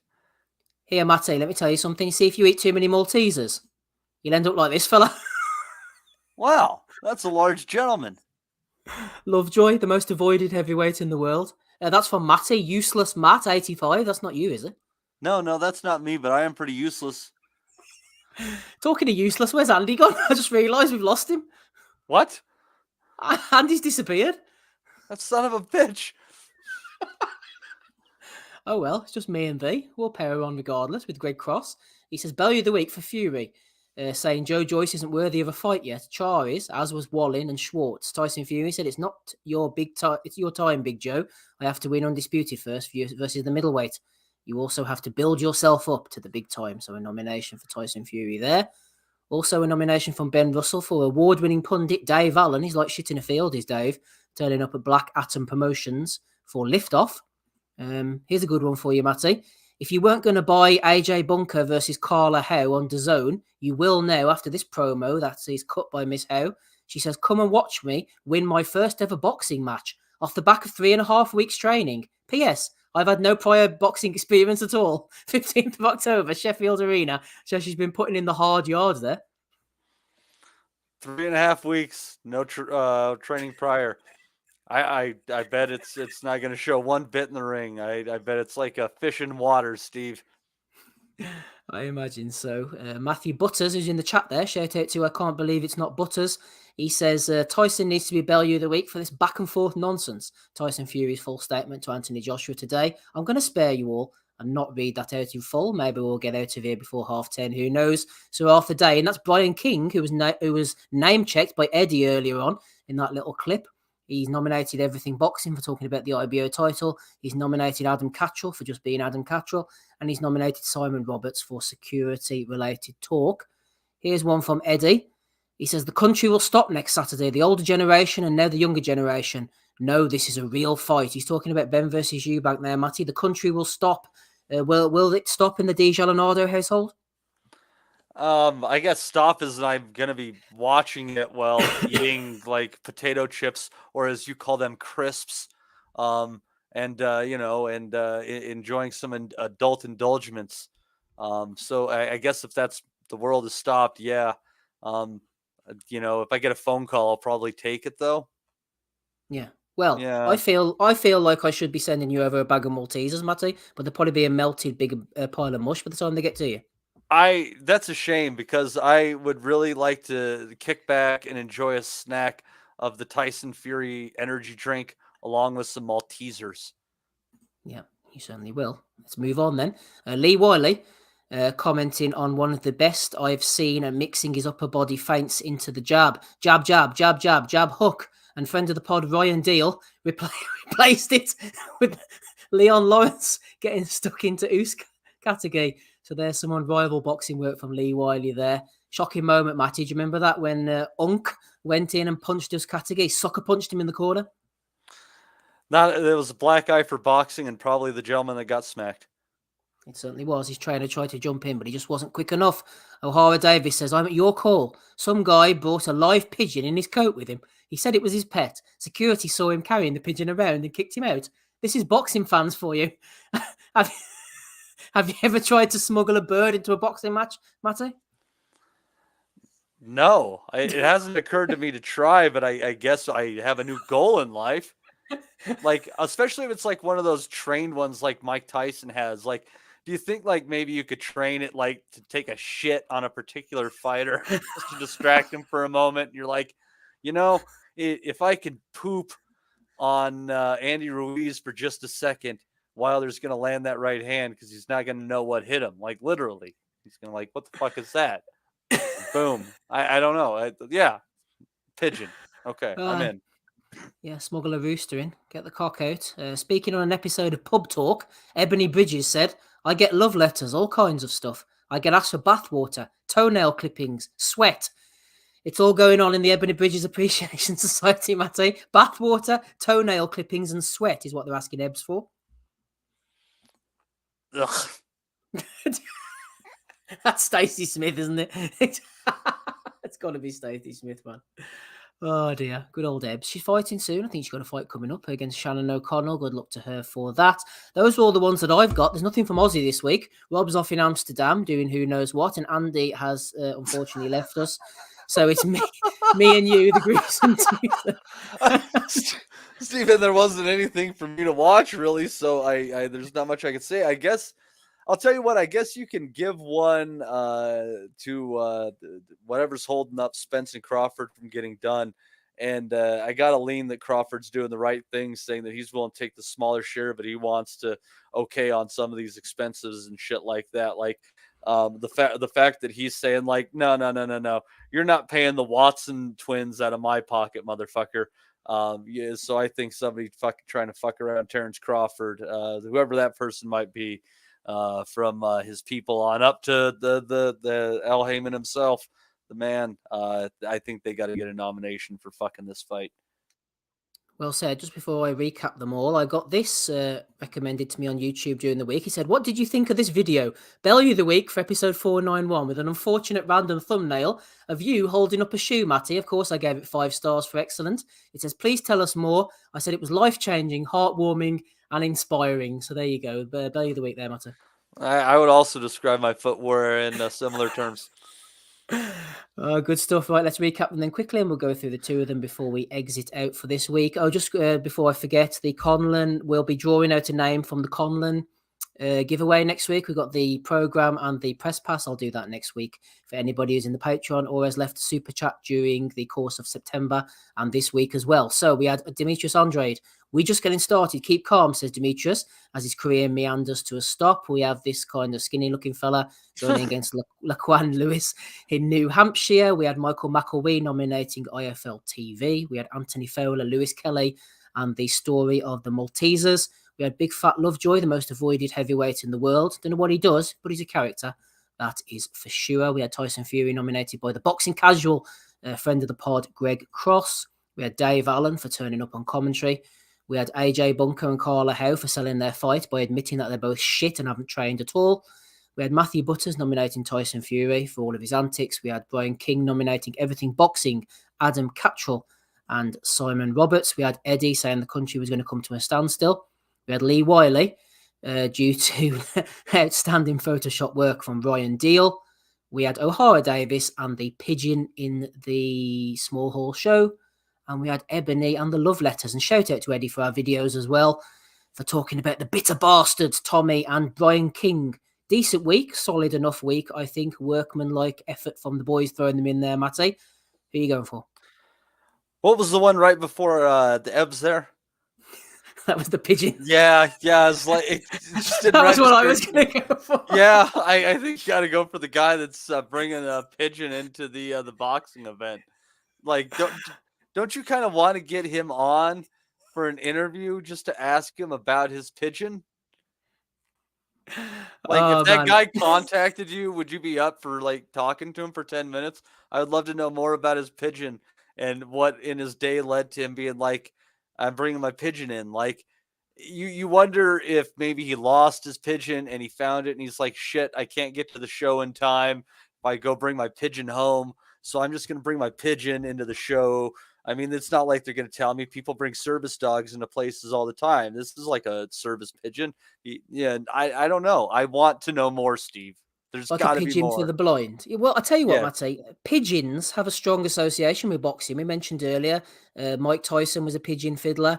Steve Lillis came on this very show and said that he was at the fight between Danny Williams and Mike Tyson in Memphis, and there was pigeons flying around the hotel room, shitting everywhere. Plus, you might be familiar with regular boxing troll Pigeon, who occasionally jumps on the calls. You hear him from time to time. I'm pretty sure he's been on the call with us. Do you remember he said he was a casual and then starts referencing like Montel Griffin fights and stuff? So yeah, he gave us some super chats and shit too. I think I liked it. Yeah, Pigeon's cool. He likes a drink, does Pigeon. But anyway, yes, there you go. O'Hara Davis and the Pigeon guy. I was going to go for that too. Matty's gone for it as well. The boys in the chat are saying that too. I'm at your call, says O'Hara Davis. Some guy brang a live pigeon in his coat in with him. He said it was his pet. Security saw him carrying the pigeon around and kicked him out. This is boxing fans for you. Saying boxing fans are going to be paying for your fights, O'Hara. So thanks for tarring us all with the same brush. Anyway, I think we'll leave it there tonight. As we said, Andy was on earlier. Rapping Bob Kelly and his beautiful wife were on live from Amsterdam as well. We've had a good evening. Thanks for Matty for joining us. He'll be in the hot seat for episode 495 as we start to close in on the No, big 500. Steve. I hosted this week. You hosted this week. What am I doing, Matty? You're so eager to get out of here early. You're like, hey, these other assholes aren't here, man. This is quick. Boom, boom, boom. Yeah. No, oh, hang Steve. on. Matt, Andy's ringing me. Hold on. Andy, you're live on the call. What's going on? I've had a massive power cut, mate. Fucking don't know, it's a whole place is in darkness, and I can't even get 4G coverage here. Unfortunately, so I can't even get access to fucking nothing. So maybe the Russians have been up to something they just don't know, mate. Well, thanks for letting us know. O'Hara Davis and the Pigeon fancier won Bellew of the Week. You'll be pleased to know. So there you go. Excellent stuff. That's all we need to know, mate. Cheers, dude. We'll see you episode 495. Okay. Cheers. Cheers, Andy. Bye. Yeah. Thanks for Andy letting us know that he didn't get killed in some sort of attack. I'd like to thank Steve, who comes on here, always covering his part and sometimes even more. He's a zealous guy. So. A jealous guy. A super chatters at Matty. Sorry, super zealous, chatters quickly. Full of zeal. What's the point to say that? Nathan Newman, David Palmer, and the Dr. FMG. Thanks for the super chat. Sorry, dude. You got it. I've been your host, Matt D. Gianardo. Maybe I am hosting 495. Maybe he just made a prediction of sorts. When I was over to his friend's house to watch the fight, things don't go so well. They get in a fight, and before you know it, Steve's having to bury a body in the woods again. So you never know. But there's plenty of woods here. There's plenty of woods here and fields. I can bury them. There you go. Jesus. Well, so this is what's going to get us finally banned off of all the platforms. This is not a reference or saying to do any of these things. This is a joke. Steve would never harm another human being. He's a decent individual. He's like one of those Buddhists that won't step on a caterpillar, right? So next week we'll talk about violence, though. Until then, I've been your host, Matt D. Gianardo. Have a great week. Bye-bye. We'll never forget. I think that's good happening. We want to be honest, yeah? Crying like a little bitch. I've never met a fucking swank that can fight me. I fell asleep. You're a fucking bum, you're a fucking asshole. Grumpo fucking stiltskin. But allegedly, Oscar Rivas has failed a test. 7 year ain't. I will fucking smash fucking you. I hope you fucking die. Be safe. I love boxing Asylum. It's as simple as that.